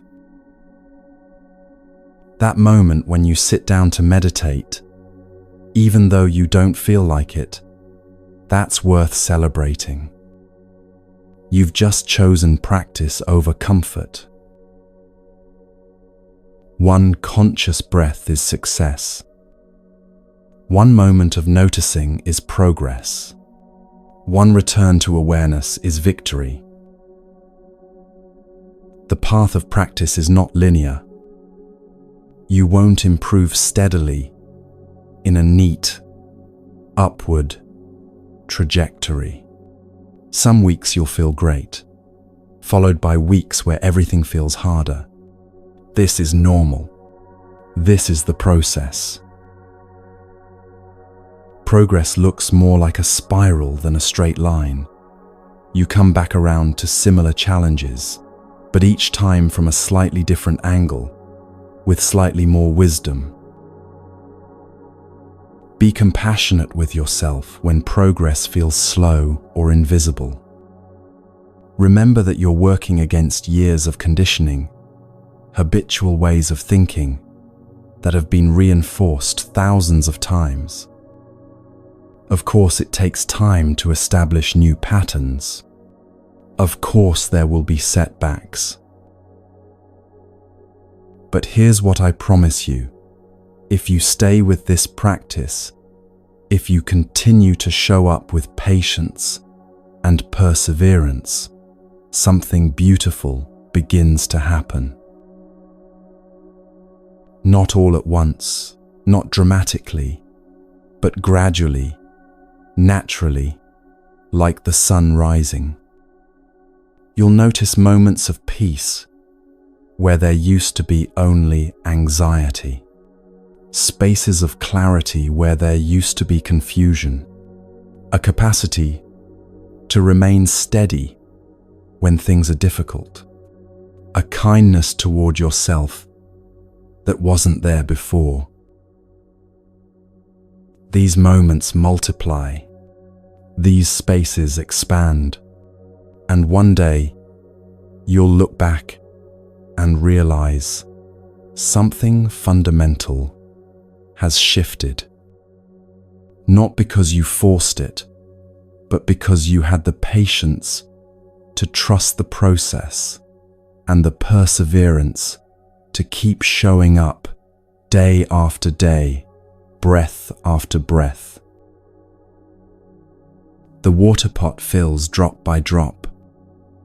The bamboo grows its roots in darkness before shooting toward the sky.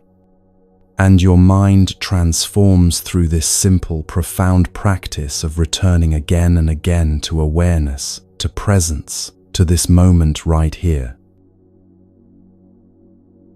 And as you practice this patience with yourself, this gentle perseverance through difficulty, you'll discover something beautiful.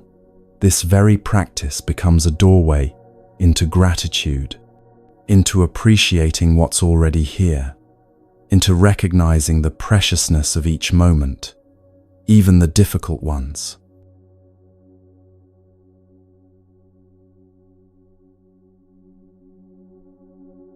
As your meditation practice deepens, as you develop patience and perseverance, you begin to notice something remarkable. The practice doesn't stay confined to your meditation cushion. It starts to seep into every corner of your life, transforming not just how you sit in meditation, but how you move through the world. This transformation of your inner landscape requires more than just formal practice. It requires bringing wisdom into the way you relate to life itself, to what you experience, to what you expose yourself to how you care for this body and mind that carry you through each day. Let's explore some practices that can support this transformation, beginning with one of the most beautiful teachings in Buddhism, mudita. Mudita is often translated as sympathetic joy or appreciative joy, and it's one of the 4 Brahma Viharas, the 4 sublime states that the Buddha taught as foundations for a peaceful heart. But mudita is not quite the same as what we usually mean by gratitude in modern culture. Gratitude often carries a sense of owing something, of being thankful to someone for something. Mudita is more spacious than that. It's the capacity to rejoice in what is, simply because it is. It's finding joy in a beautiful sunset, not because you earned it or deserve it, but simply because it's there to be witnessed. It's appreciating the warmth of sunlight on your skin, the taste of water when you're thirsty, the sound of rain on the roof. It's rejoicing in the simple fact of being alive, of having this moment exactly as it is. And here's where mudita connects beautifully with the teaching of impermanence. When you truly understand that everything is temporary, that this moment will never come again in exactly this way, each moment becomes infinitely precious. That cup of tea you're drinking, you'll never drink this exact cup of tea again.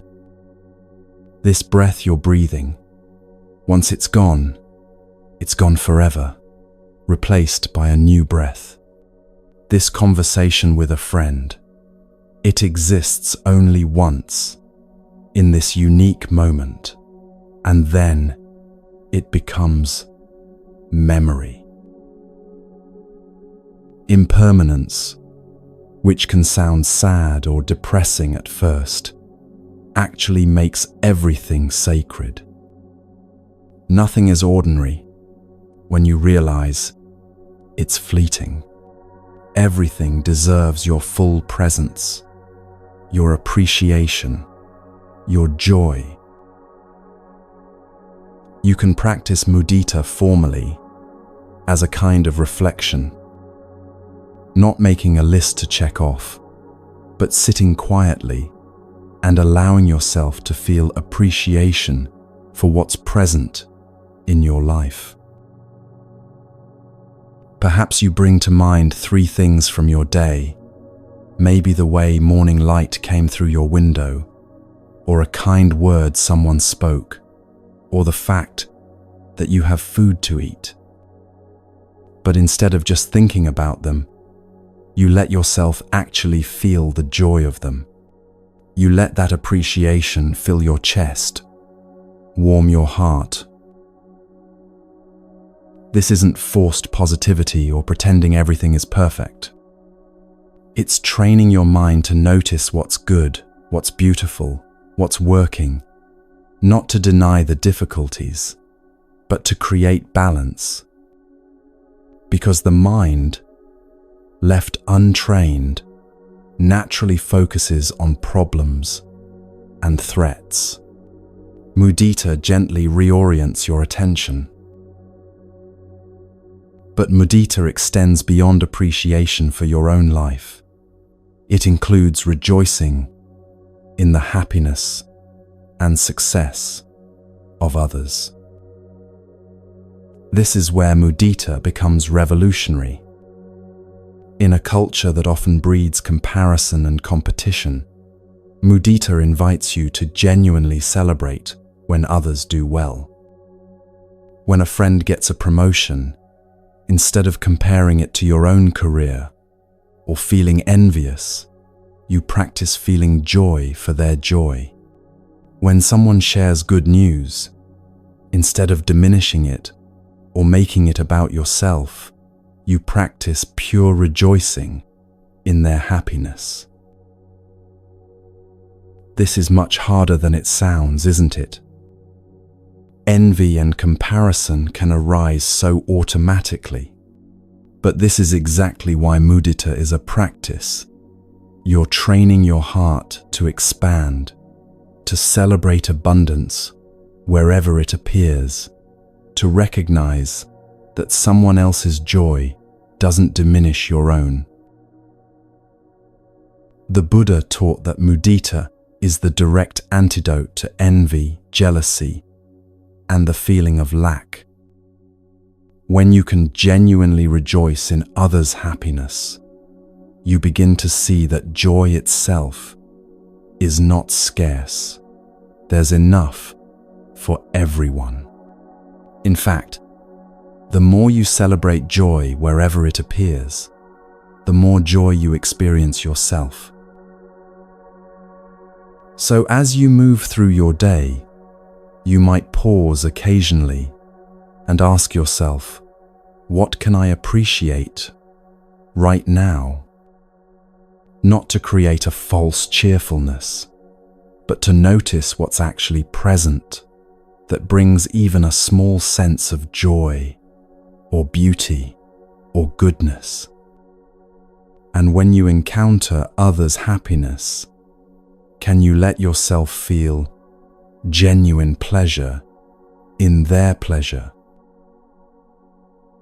This practice of mudita begins to transform your inner landscape from one of scarcity and complaint to one of appreciation and celebration.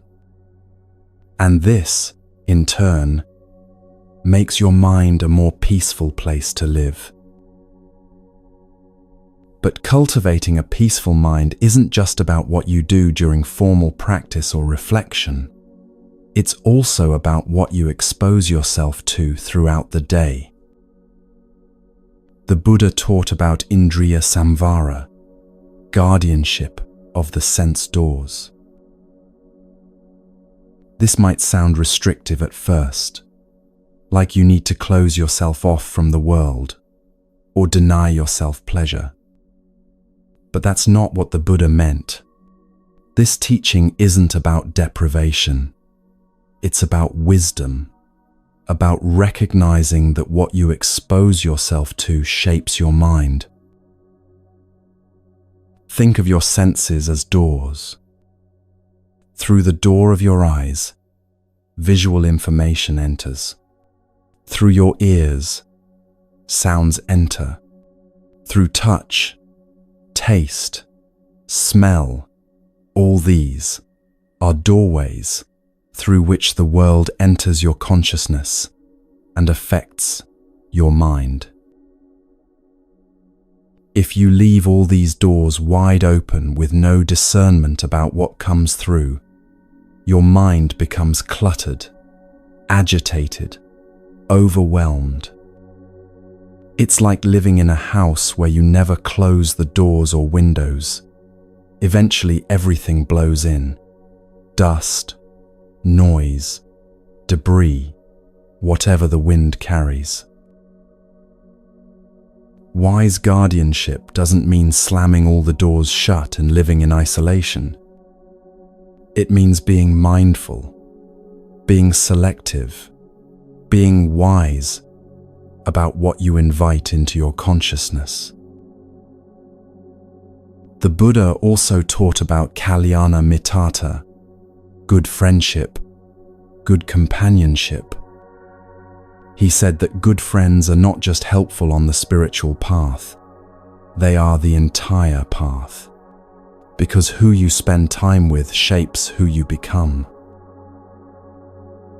If you surround yourself with people who are constantly complaining, who see the worst in everything, who feed on drama and negativity, that will seep into your own mind. Not because you're weak, but because minds influence each other. We're social beings. We absorb the energy and attitudes of those around us. Conversely, if you spend time with people who are practicing awareness, who meet life's difficulties with wisdom and compassion, who are genuinely trying to grow and understand themselves, that too will influence you. Their peace becomes contagious. Their wisdom rubs off.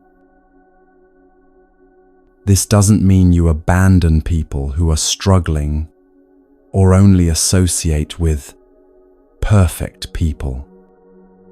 It means being honest about which relationships support your peace and which ones consistently disturb it.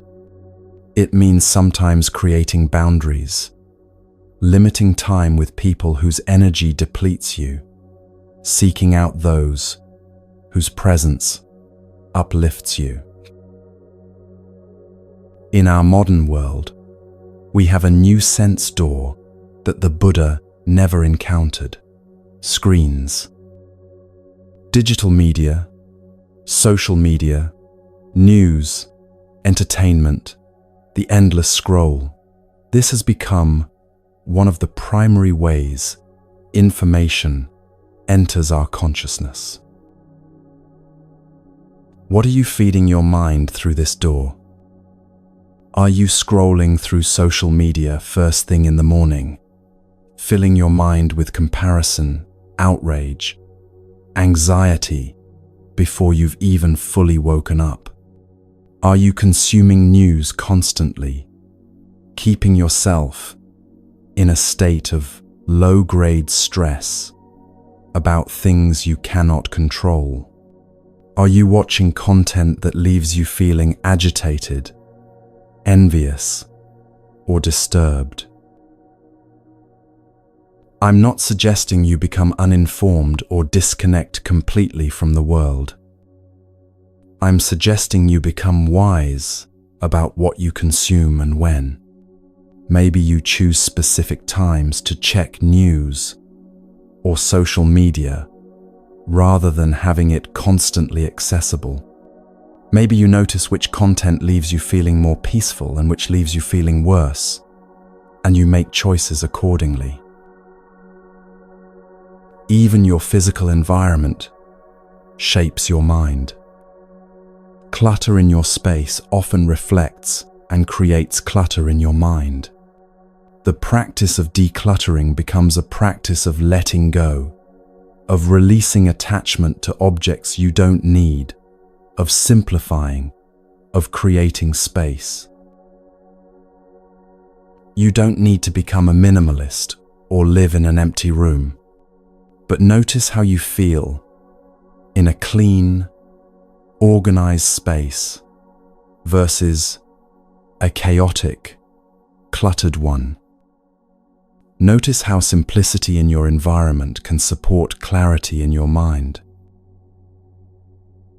This is why many meditation spaces are simple, not because simplicity is more spiritual, but because a simple environment is less stimulating, creates fewer distractions, allows the mind to settle more easily.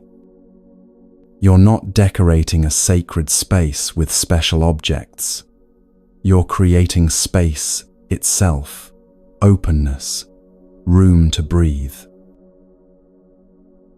All of this, choosing wisely what you expose yourself to, who you spend time with, what you consume through your senses, this is the practice of wise guardianship. It's taking responsibility for your mental environment, recognizing that peace isn't just something you cultivate in meditation, but something you protect throughout your day. Now, as you develop this wisdom about what you expose yourself to, you also need wisdom about how you care for this body and mind that carry you through life. The Buddha taught about the middle way, the path between extremes. Before his awakening, he practiced extreme asceticism, depriving his body, pushing himself to the edge of death, believing that enlightenment required suffering. But he discovered that this approach didn't lead to freedom. It just created more suffering, more struggle. He also knew from his early life the other extreme: indulgence, luxury, seeking happiness through pleasure and comfort. And he had seen that this too didn't lead to genuine peace. The middle way is neither punishing yourself nor indulging every desire. It's taking care of this body and mind wisely, recognizing them as the vehicle for your practice, for your life. This means getting adequate rest, not because you're being self-indulgent, but because an exhausted mind cannot practice clearly. It means eating nourishing food, not as a reward or comfort, but as fuel for this body that allows you to practice, to work, to serve. It means setting boundaries when you need them, saying no when you're overwhelmed, taking breaks when you need to recharge. This is part of right livelihood and right action, two aspects of the Noble Eightfold Path. Right livelihood means working in ways that don't harm others and that support your practice. Right action means behaving in ways that create well-being rather than suffering. Both of these include how you treat yourself. If you're constantly exhausted because you never rest, if you're running yourself into the ground, if you're ignoring your body's signals, this isn't noble or spiritual. This is just another form of violence, this time directed at yourself. The Buddha said that the body is the vehicle for awakening. It deserves care, respect, wise attention. Not obsessive care, not vanity, but the simple recognition that this body, for all its impermanence, is what allows you to practice, to grow, to awaken. So you care for it skillfully, getting enough sleep, moving in ways that feel good, eating with awareness, resting when rest is needed. Not as indulgence, but as wisdom. Not as self-obsession, but as skillful means to support your practice and your life. This middle way approach extends to everything. You practice seriously, but not grimly. You work diligently, but not obsessively. You care for others, but not at the expense of your own well-being. You're committed to growth, but you're also kind to yourself when you struggle. The middle way is like tuning that instrument the Buddha spoke about.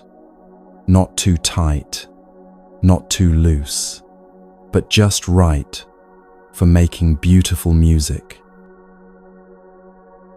Now let's get practical with some simple tools you can use throughout your day to bring all of this wisdom into action. The 3-breath reset is one of the simplest and most effective practices. Whenever you notice stress rising, whenever you feel overwhelmed or reactive, you stop and take 3 conscious breaths. Not deep, controlled breaths necessarily, just 3 breaths where you're fully present with the breathing. This creates a pause between stimulus and response, a gap where choice becomes possible. It interrupts the automatic reactivity and brings you back to this moment, to your body, to presence. You can think of certain moments in your day as mindfulness bells, reminders to check in with yourself.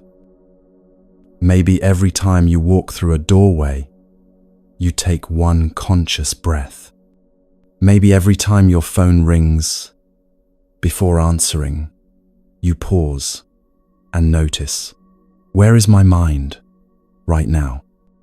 Maybe every time you sit down, you feel your body making contact with the chair. These tiny check-ins throughout the day keep you tethered to awareness instead of living entirely on autopilot. The Buddha taught various contemplations, not affirmations where you repeat positive statements to yourself, but reflections on fundamental truths that reorient your understanding. You might contemplate impermanence. Everything I'm experiencing right now will change. This body will age and eventually cease. Every person I love will eventually die. Every pleasant experience will end. Every difficult experience will also end. This isn't morbid, it's liberating, making each moment precious, helping you hold everything more lightly. You might contemplate interdependence. Nothing exists independently. This meal came from countless causes: sun, rain, soil, farmers, transport workers. This body exists only because of food, water, air, the care of others. I am not separate from the world, but intimately connected to everything. You might recall the Buddha's teachings. Suffering comes from craving and clinging. Peace comes from letting go. My thoughts are not truth, just passing mental events. These simple reminders can shift your entire perspective in a moment. When you're about to react to something, try the stop technique. Stop, pause, whatever you're doing. Take a breath, ground yourself in this moment. Observe. What's happening inside me right now? What am I feeling, thinking?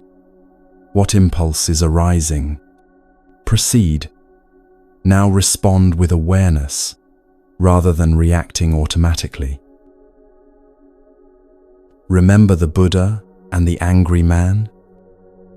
When someone criticizes you, you can practice seeing their words as a gift you don't have to accept.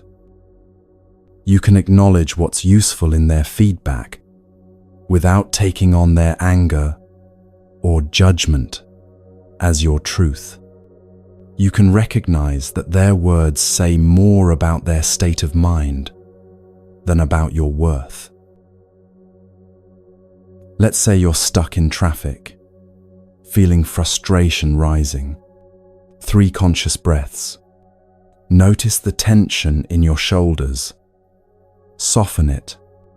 Recognize, I cannot control the traffic, but I can control my response to it. Maybe use the time to practice mindfulness of breathing, to listen to something meaningful, to simply be present without resistance. Or someone at work speaks to you dismissively, and you feel anger flashing up. STOP technique. Pause before responding. Take a breath. Observe the anger without acting on it. Then respond, maybe calmly addressing the behavior, maybe choosing not to engage, but responding from awareness, rather than reacting from anger. These practices transform your inner landscape because they change your relationship with experience itself. Instead of being at the mercy of circumstances, buffeted by every change, you become the stable awareness that can hold all of it with wisdom and compassion. But there's one more essential practice we need to explore, perhaps the most important of all, and that's how you speak to yourself, how you hold yourself when things are difficult, how you cultivate the kind of compassion that starts with your own heart.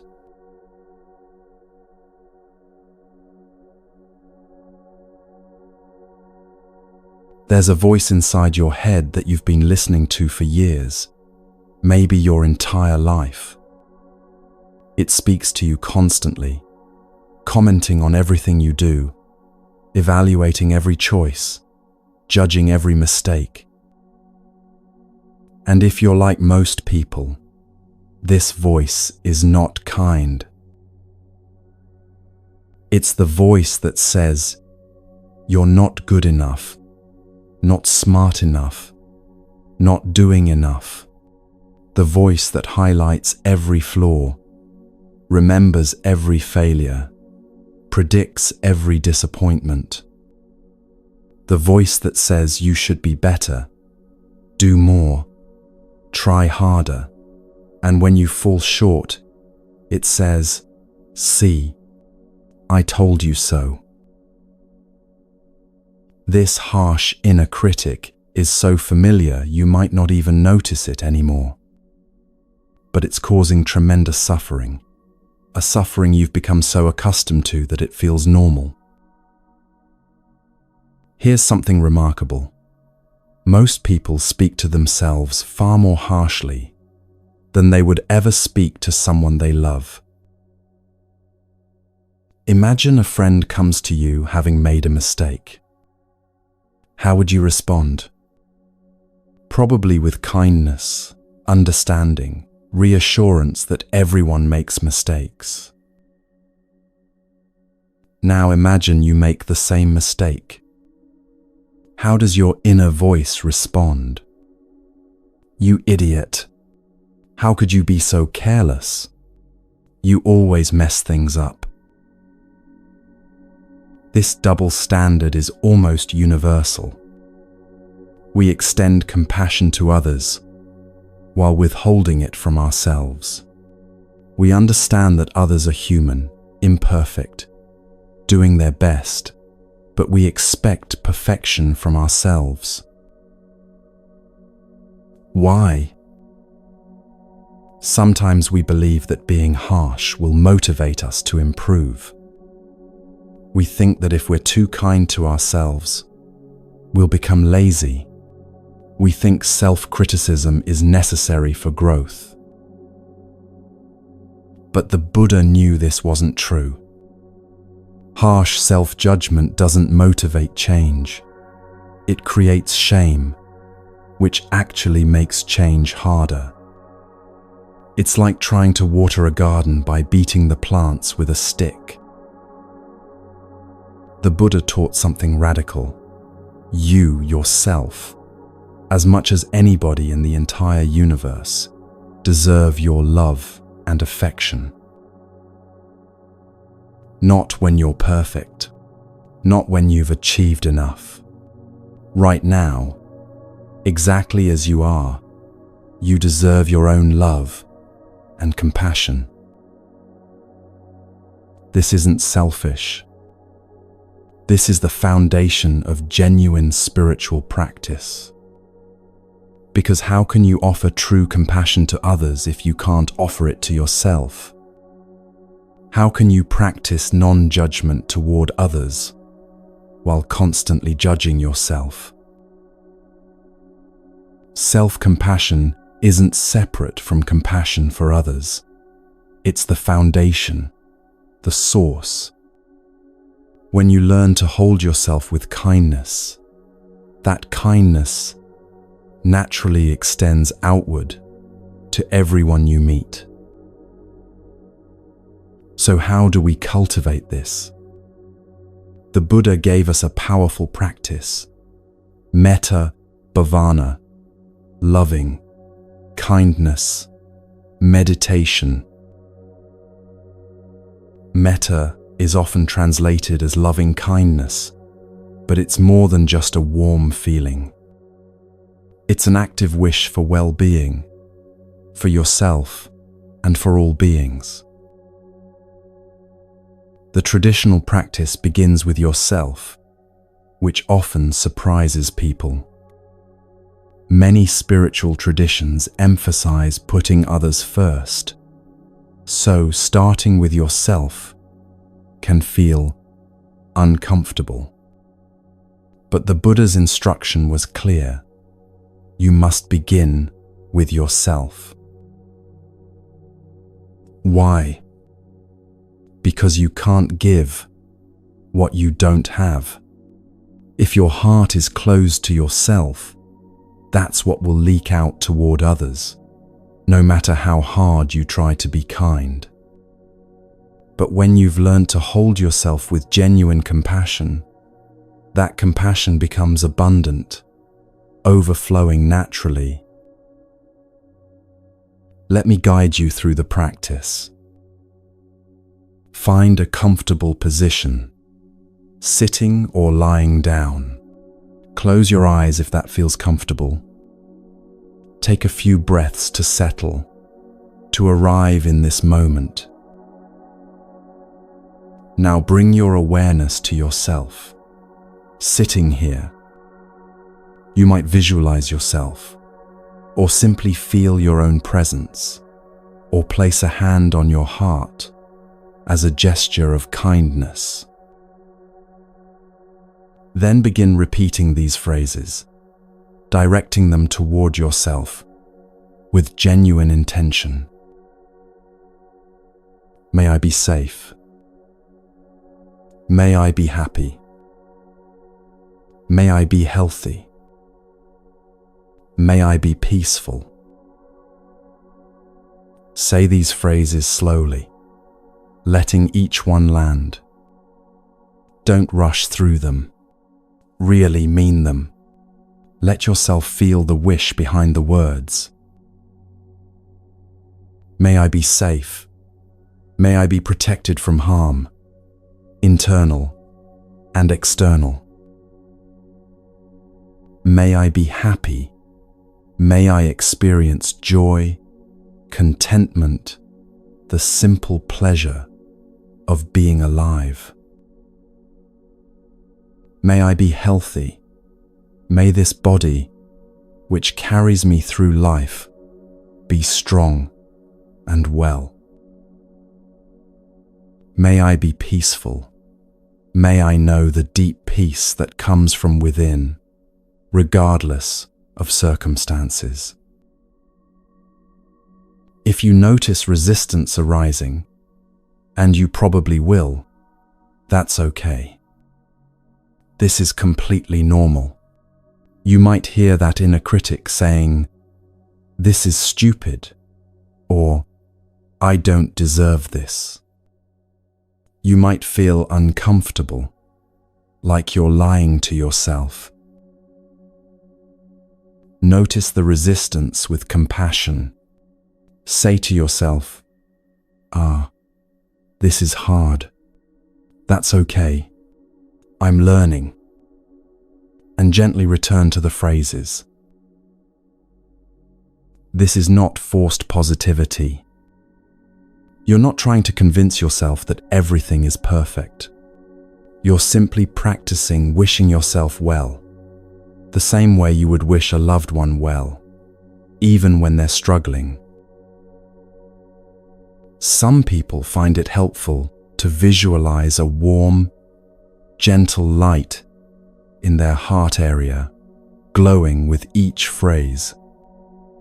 This visualization is acceptable in metta practice, not as something mystical, but as a way of embodying loving kindness. You can practice this for 5 minutes, 10 minutes, 20 minutes, whatever feels right. The length matters less than the sincerity. And here's something beautiful. The more you practice this, the more natural it becomes. At first, the phrases might feel mechanical, but over time, something shifts. The kindness becomes real, embodied, genuine. You start to actually feel the warmth of compassion for yourself. You can bring this practice into difficult moments throughout your day. When you're suffering, when anxiety hits, when you've made a mistake, when you're overwhelmed, you can place a hand on your heart and silently say, "May I be kind to myself in this moment. May I give myself the compassion I need." This simple gesture can be like a warm embrace you give yourself, a reminder that you deserve kindness, especially when things are hard. Part of self-compassion is learning to forgive yourself for past mistakes, for times when you acted unskillfully. The Buddha taught that all beings act according to their level of understanding in that moment. When you made a mistake in the past, you acted based on the wisdom and awareness you had then. You can't change the past. You can only learn from it and act with more skill now. There's a saying, every saint has a past, and every sinner has a future. No one is defined by their worst moment. You are a constantly changing process, capable of learning and transforming at any moment. To practice self-forgiveness, bring to mind something you regret. Instead of rehearsing what a terrible person you are, try this. Acknowledge what happened without judgment. I did this thing. It caused harm. Notice that you can acknowledge the action without making it mean something permanent about your identity. Recognize that you acted from confusion, pain, or limited understanding. You didn't act that way because you're inherently bad, but because you were caught in suffering, in delusion. Feel the regret fully, not as self-punishment, but as evidence that your values have evolved. Regret means you care about not causing harm. That's actually a sign of growth. Make amends if possible. And then, this is crucial, let it go.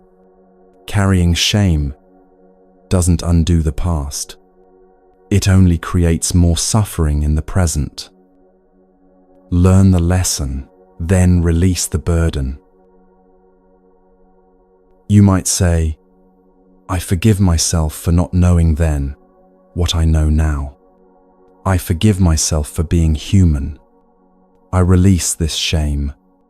I commit to acting with more wisdom from this moment forward. This aligns perfectly with the Buddhist understanding of impermanence. You are not the same person who made that mistake. You have learned, changed, grown. Holding on to shame is like punishing today's self for yesterday's actions by someone who no longer exists. Finally, we need to talk about the daily practice of speaking to yourself with kindness. Start noticing your self-talk, that internal commentary running constantly. What tone does it take? What words does it use? When you notice harsh self-talk, pause. Ask yourself, would I speak to a friend this way? Would I say these words to someone I love who was struggling? If the answer is no, then why is it okay to speak to yourself this way? Begin reframing your self-talk with compassion. Instead of, "You're such an idiot," try, "I made a mistake, and that's part of being human." Instead of, "You always mess everything up," try, "This didn't go as planned, but I can learn from it." Instead of, "You're worthless," try, "I'm having a hard time, and I deserve kindness." This isn't about lying to yourself or denying problems. It's about speaking truth with kindness rather than truth with cruelty. You can acknowledge difficulties and challenges while still maintaining a fundamentally kind inner voice. Think of it this way. You're learning to become your own good friend, your own wise parent, your own compassionate teacher. Someone who sees your struggles, understands your pain, acknowledges your efforts, and believes in your capacity to grow. This gentle inner voice is not just nice to have, it's an essential spiritual practice. It's training your mind in compassion at the most fundamental level. And that compassion, cultivated first toward yourself, becomes the foundation for genuine compassion toward all beings. And from this compassion toward yourself, this genuine kindness, this willingness to hold yourself as you would hold a dear friend, you can truly let go. You can release the harsh judgments, the impossible standards, the constant self-criticism that has weighed you down. You can walk more lightly, breathe more freely, live with more peace. Because when you're no longer at war with yourself, when you've made peace with your own heart, everything else becomes easier. The practice deepens, awareness expands, and you're ready to meet life's challenges with the wisdom that comes from a compassionate, settled mind.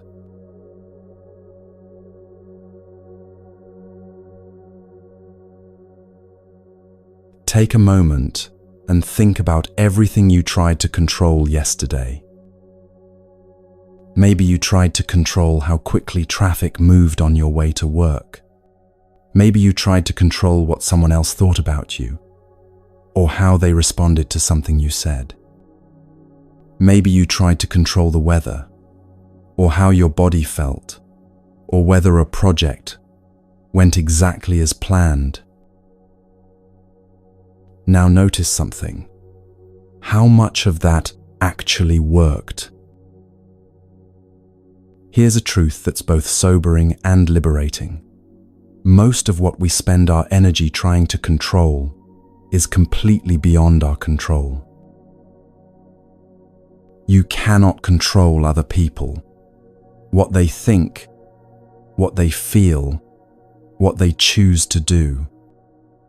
You can influence them, you can communicate with them, but you cannot control their inner world or their choices.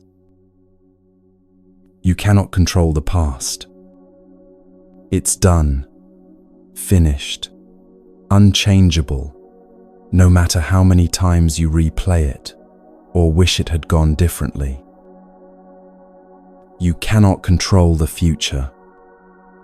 You can prepare, you can plan, you can make wise choices now, but you cannot guarantee any particular outcome. Life is too complex, too interconnected, too unpredictable. You cannot control circumstances, the economy, the weather, traffic, other people's decisions that affect your life, illness, aging, loss. These things unfold according to countless causes and conditions, most of which are completely outside your influence. And yet, how much of your mental energy goes into trying to control these uncontrollable things? You worry about what might happen, as if worrying could prevent it. You ruminate about what already happened, as if thinking about it enough could change it. You try to manage other people's opinions, as if you could control what goes on in their minds.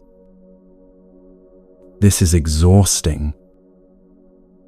This constant attempt to control what cannot be controlled is like trying to hold back the ocean with your hands. Wave after wave keeps coming, and you keep pushing back, and you never rest, never relax, never accept that the ocean is simply going to do what oceans do. The Buddha taught about karma, action, and he made a crucial distinction. There are things within your hands and things beyond them. What's in your hands? Your actions, your responses, your intentions, your effort, how you choose to speak, how you choose to act, what you practice, where you direct your attention. These are yours. These you can work with. What's beyond your hands? The results of those actions, how others respond, what circumstances arise, what the future brings. You can act skillfully and still have things not turn out as you hoped.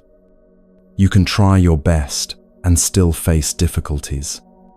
This is the nature of reality. The illusion of control is one of the deepest sources of suffering.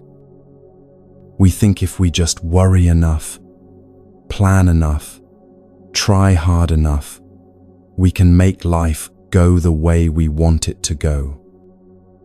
But this belief sets us up for constant disappointment and frustration. Life is not controllable. It's workable, but not controllable. And this brings us to one of the most profound practices in Buddhism: acceptance. Now, when people first hear about acceptance, they often misunderstand it. They think it means becoming passive, giving up, resigning yourself to whatever happens without trying to change anything.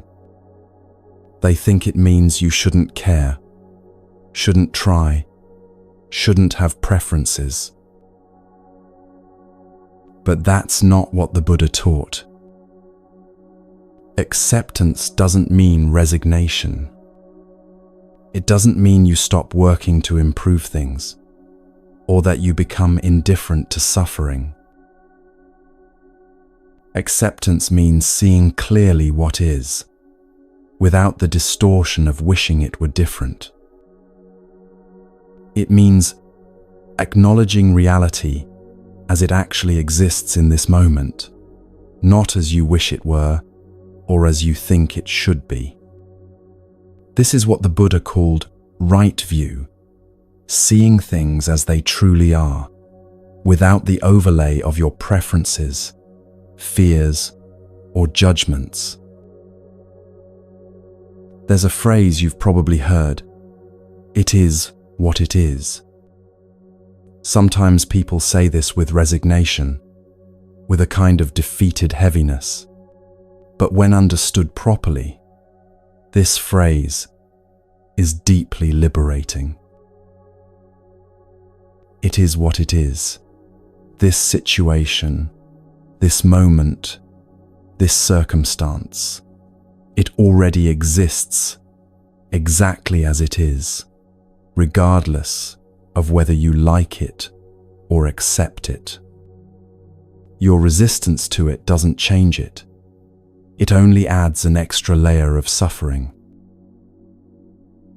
There's a prayer used in Western traditions that captures this wisdom beautifully, and it aligns remarkably well with Buddhist teaching. The essence is, grant me the serenity to accept what I cannot change, the courage to change what I can, and the wisdom to know the difference. This is the practice, discerning what's in your hands and what isn't, accepting what you cannot control, and focusing your energy on what you can actually influence, your own actions, responses, and inner state. When you stop fighting against reality, something remarkable happens. You become free to respond wisely to it. Imagine you're in a river and the current is strong. If you fight against the current, trying to swim upstream or force the water to flow differently, you'll exhaust yourself. You might even drown. But if you accept the current as it is, not liking it or disliking it, just seeing it clearly, you can work with it. You can swim diagonally toward the shore, using the current's energy rather than fighting against it. This is acceptance, clear seeing that enables wise response. Let's go deeper into what makes acceptance so powerful, and that requires understanding impermanence at an even deeper level. We touched on anicca, impermanence, earlier, but it's so central to the Buddha's teaching that we need to really let it sink in. everything changes. Not just the obvious things like seasons and weather, but everything. Your body is changing in every moment. Cells dying, new cells forming, breath flowing in and out. Your mind is changing, thoughts arising and passing, emotions rising and falling. Your entire sense of who you are shifting and evolving. Circumstances change, relationships change, feelings change. What you want today might not be what you want next year. What seems unbearable right now will eventually shift. This impermanence is often seen as bad news. Everything good must end. Nothing lasts. Loss is inevitable. And yes, that's part of it. Every pleasant experience will pass. Everyone you love will eventually die, including you. But here's the other side. Every painful experience will also pass. Every difficult circumstance will change. Every moment of suffering is temporary. This too shall pass. These 4 words contain profound wisdom. When you're in pain, when you're going through difficulty, when everything feels dark and hopeless, you can remember this is not permanent. This will change. Just as night always gives way to dawn, this difficult period will eventually shift. But the teaching goes even deeper than that.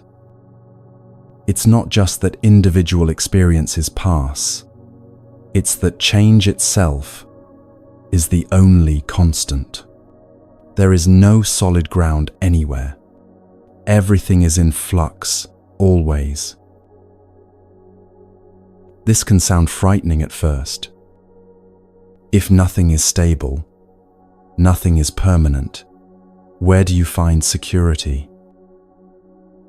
The Buddha's answer is radical. You find stability not by grasping onto things that change, but by accepting change itself as the nature of reality. You stop trying to make the impermanent permanent. You stop demanding that things stay the same. You learn to flow with change rather than resisting it. Think about a tree in a storm. The rigid tree that tries to stand completely still and unchanging will break in strong winds. But the flexible tree that bends and sways with the wind survives even the fiercest storms. It doesn't resist the wind, it dances with it. You can be like that flexible tree. You can learn to remain centered while circumstances change around you and within you. Not by making everything stay the same, but by developing the inner flexibility to move with life's changes without breaking. Consider the ocean again. The surface is constantly changing, waves rising and falling, storms and calms, tides coming in and going out. But deep below the surface, there's a place of stillness that's unaffected by the surface turbulence. Your mind can be like that ocean. Thoughts, emotions, circumstances, these are like the surface waves, constantly changing. But beneath all that change, there's the steady awareness that witnesses the changes without being swept away by them. This awareness doesn't change, even though everything it observes is changing. Finding stability in change means resting in this awareness rather than trying to make the waves stop. So how do we practice this acceptance, this letting go? Let's do a brief practice together right now. Sit comfortably and bring your awareness to your hands. Make them into fists, clenching them tight. Hold that tension. Feel what it's like to grip, to hold on, to clench. This is what we do with our minds all day long, holding tight to things, gripping our preferences, clenching around our resistance to what is. Now slowly begin to open your hands. Feel the sensation of releasing, of letting the tension go. Open your palms, turn them upward, let them rest open and receptive. Notice how it feels to release. Notice the relief, the softness, the ease that comes with letting go. This is a metaphor for what we're practicing mentally and emotionally. What are you holding on to that you could release? Maybe you're holding on to expectations about how something should have gone. Maybe you're gripping resentment about something someone did. Maybe you're clenching around worry about the future. Maybe you're holding tight to an idea of who you should be that's causing you to suffer. Imagine placing each of these things in your open palms and then gently turning your hands over, letting them fall away. You're not pushing them away with force. You're simply opening your hands and letting them go, letting them return to the earth. Take a breath. With each exhale, imagine releasing just a little more, letting your shoulders drop, your jaw soften, your belly relax, releasing tension from your body, releasing resistance from your mind. What remains when you stop gripping? Just this moment, just this breath, just this awareness. And that's enough.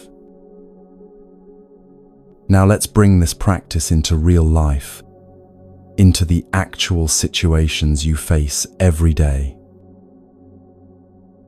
You're stuck in traffic, running late for something important. You feel frustration rising, maybe anger at the other drivers, at yourself for not leaving earlier, at the universe for making this happen. This is resistance, fighting against the reality of the traffic. Acceptance would look like this. Acknowledge the reality. I am in traffic. I am going to be late.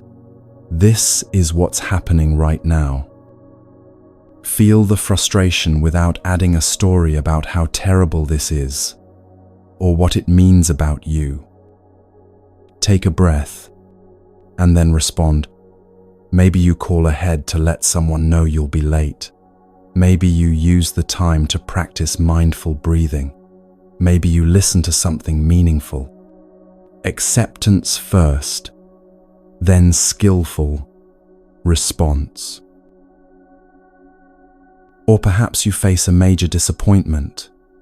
You didn't get the job you wanted, or a relationship ended, or a project you invested in failed. The initial pain is natural, but often we add layers of suffering by resisting the reality. This shouldn't have happened. It's not fair. Everything is ruined. Acceptance looks like, this is painful, and it happened. I feel disappointment, grief, maybe anger or fear, and that's okay. You acknowledge the full reality, including your feelings, without demanding that it be different. Then from that place of acceptance, you can grieve, learn, adjust, and move forward in whatever way is needed. Or maybe there's conflict with someone you care about. They said something hurtful, or they're not meeting your expectations, and you want them to change. You can accept that they are who they are right now, with their own conditioning and struggles, without that meaning you have to tolerate harmful behavior. Acceptance doesn't mean no boundaries. It means seeing clearly what is, and then choosing your response from that clarity, rather than from resistance. Peace is not found in getting everything to go your way. Peace is found in your response to whatever comes.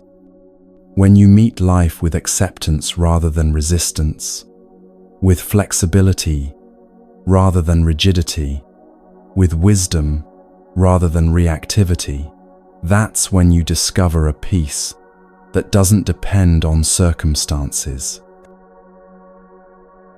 And when your heart truly accepts, when you stop demanding that reality be different than it is, when you release the exhausting grip of control, something beautiful happens.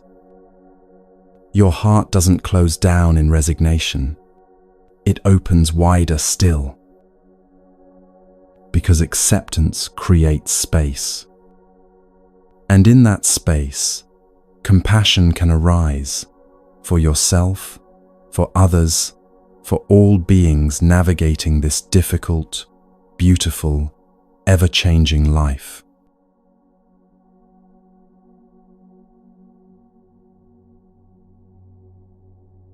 Now we come to what many consider the heart of Buddhist practice, the cultivation of boundless compassion for all beings.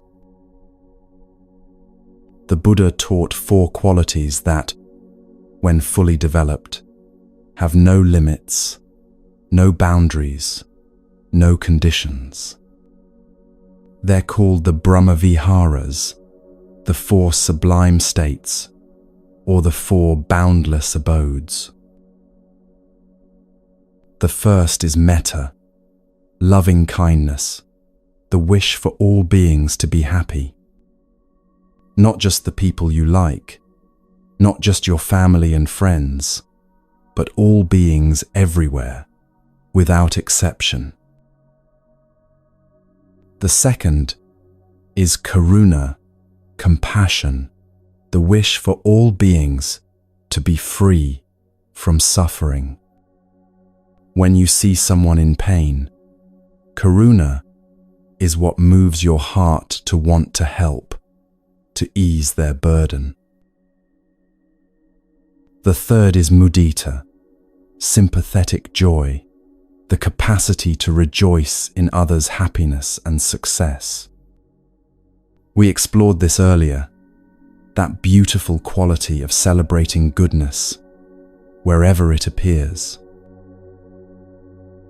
And the fourth is upekkha, equanimity, a balanced, steady awareness that remains peaceful even in the face of life's ups and downs. Not indifference, but a wise, spacious acceptance that holds everything with equal care. These 4 qualities work together. Loving kindness without equanimity can become attached and clinging. Compassion without equanimity can become overwhelming, leading to burnout. Equanimity without compassion can become cold and distant. But when all 4 are developed together, they create a heart that's both warm and wise, caring, yet not overwhelmed. Here's something beautiful about these practices. They heal both the giver and the receiver. When you practice compassion toward others, you're not just helping them, you're transforming your own heart. You're dissolving the boundaries that make you feel separate, isolated, alone. You're discovering that your well-being and others' well-being are not separate things. The Buddha taught about dependent origination, the profound truth that nothing exists independently, that everything arises in relationship to everything else.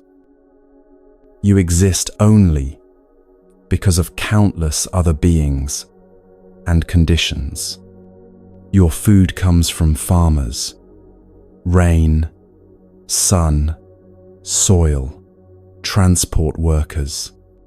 Your clothes, your home, your very life, all of it depends on a vast web of interconnection.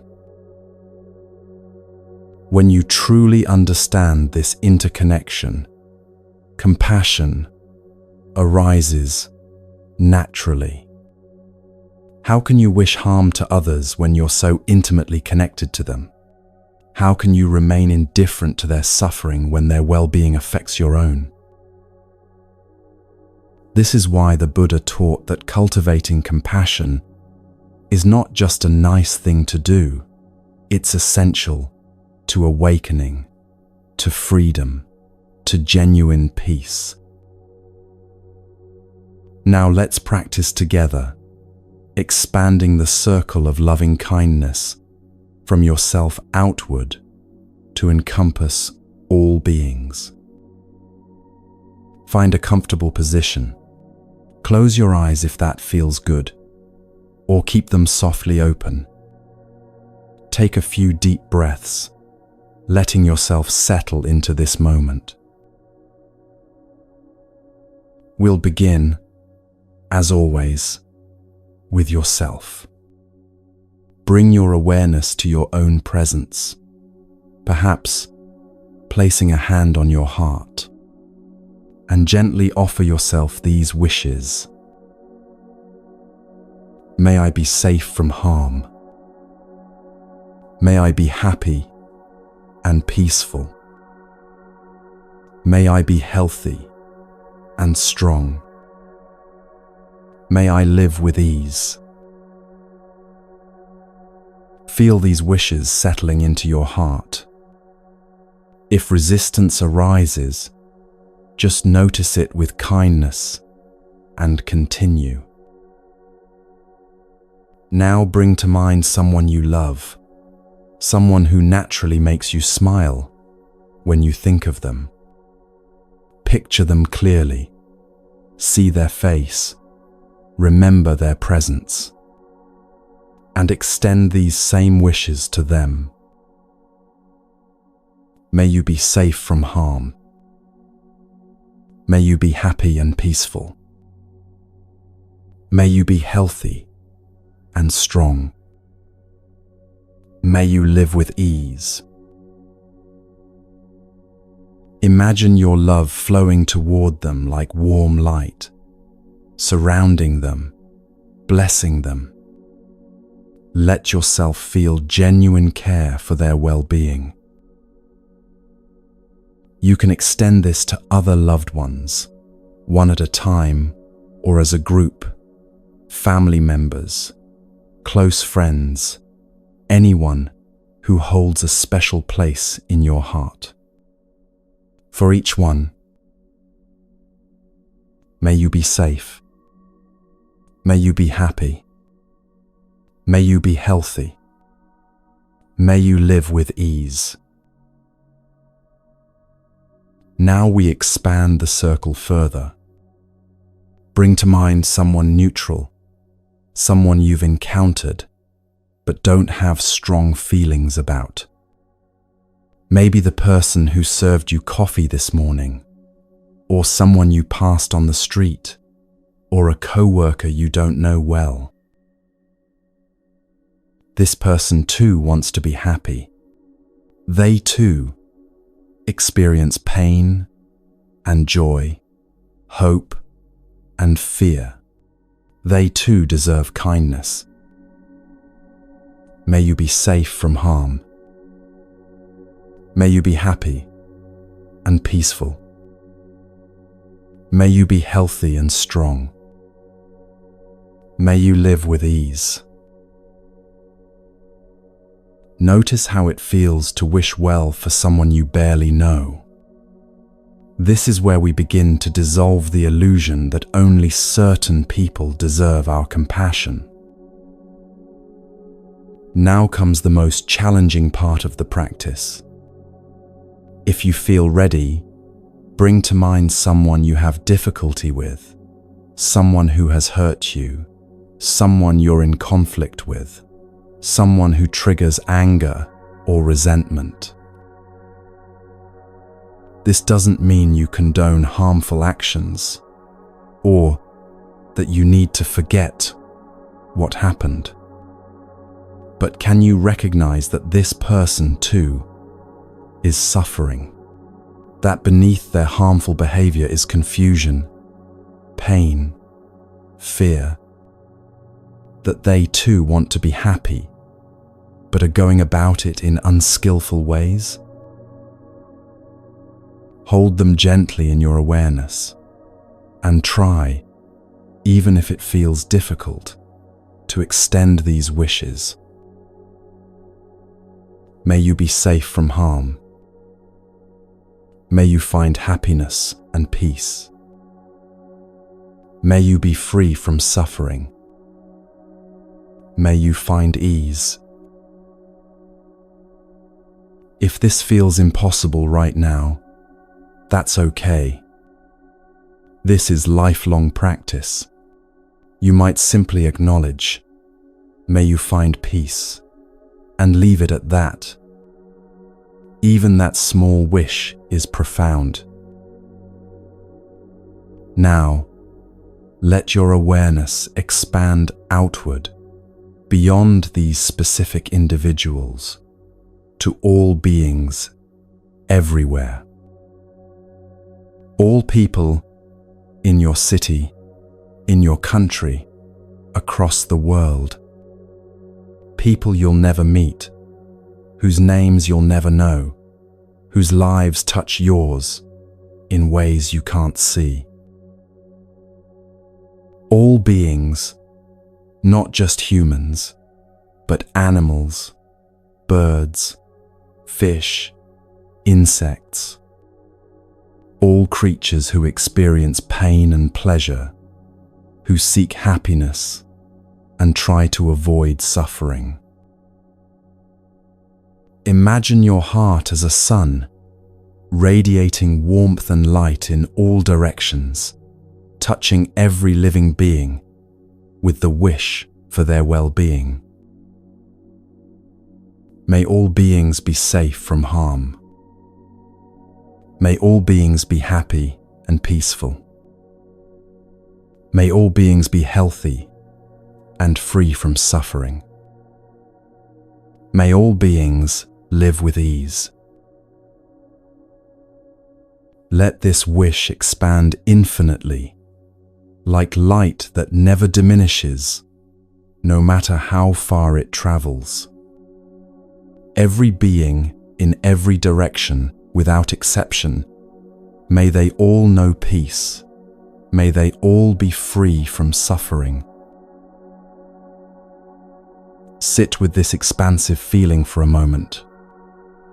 Notice what it's like to hold all beings in your heart with care. Take a deep breath.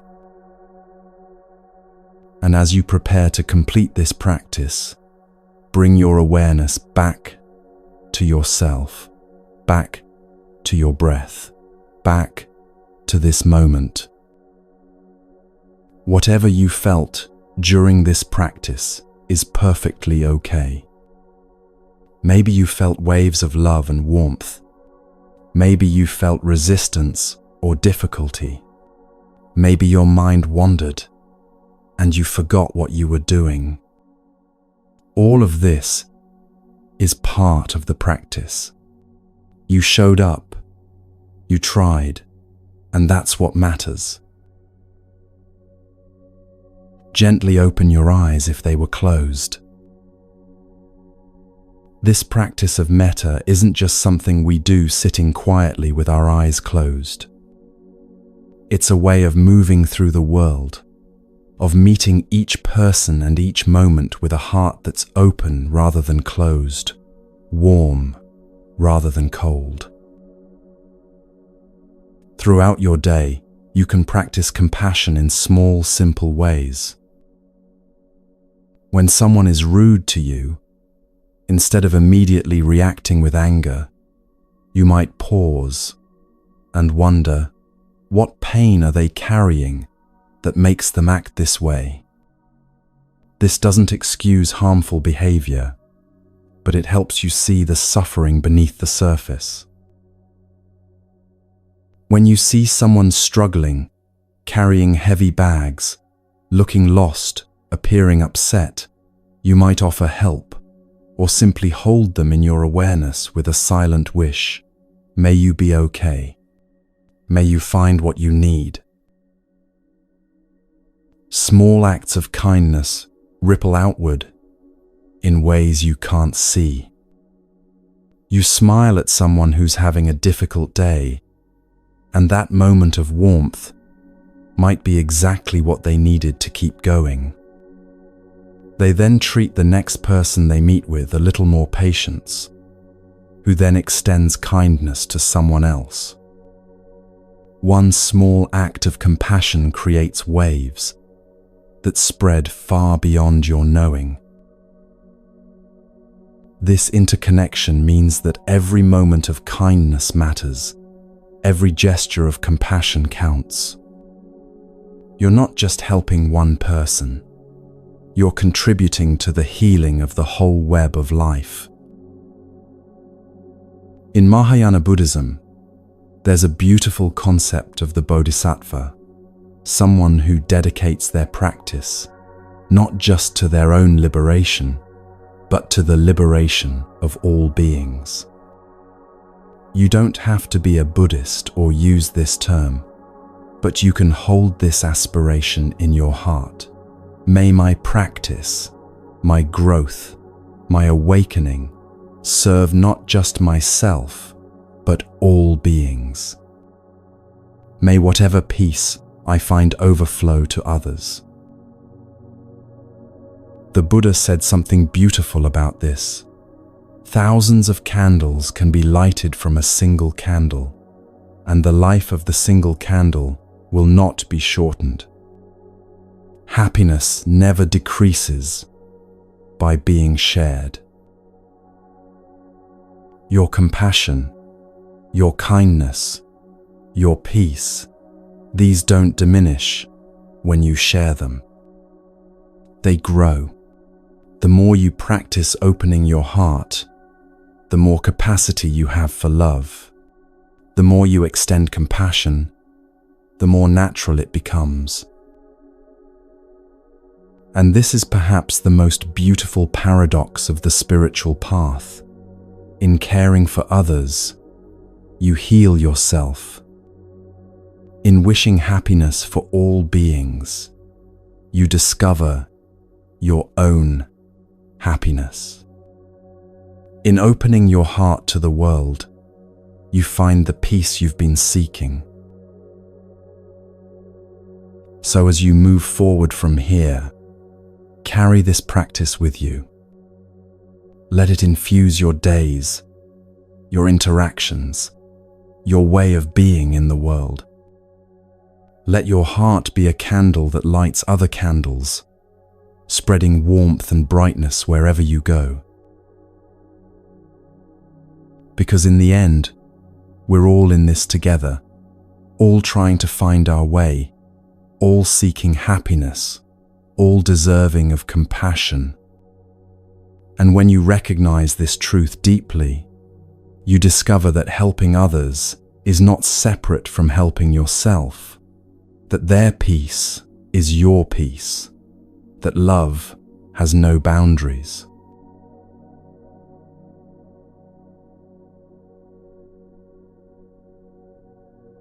We've walked a long path together these past hours, exploring the nature of mind, learning to observe without judgment, practicing letting go, cultivating patience, building daily practice, transforming your inner landscape through compassion and acceptance. These aren't separate practices. They're threads woven together into one path. Mindfulness is the foundation. Letting go is your daily practice. Compassion is your heart. Patience is your container. Acceptance is your wisdom. Together, they form what the Buddha called the Noble Eightfold Path, a way of living that leads to peace. Start where you are. You don't need to do everything at once.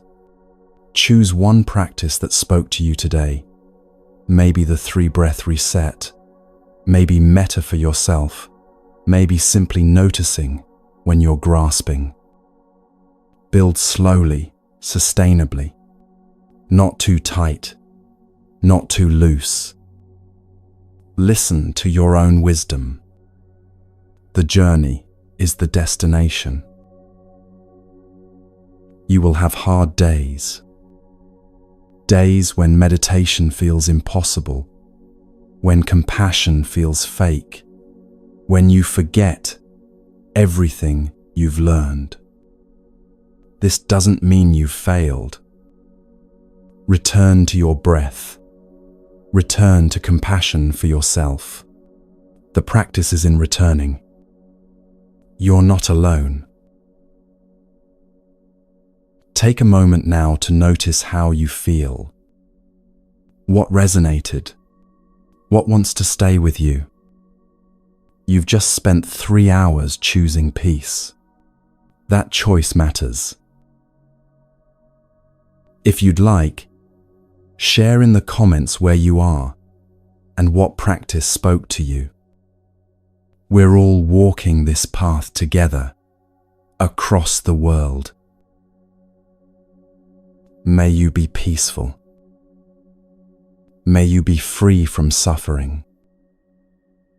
May you find the stillness that's always been there. Until we meet again, dear friend. Take one final breath with me. Thank you for being here.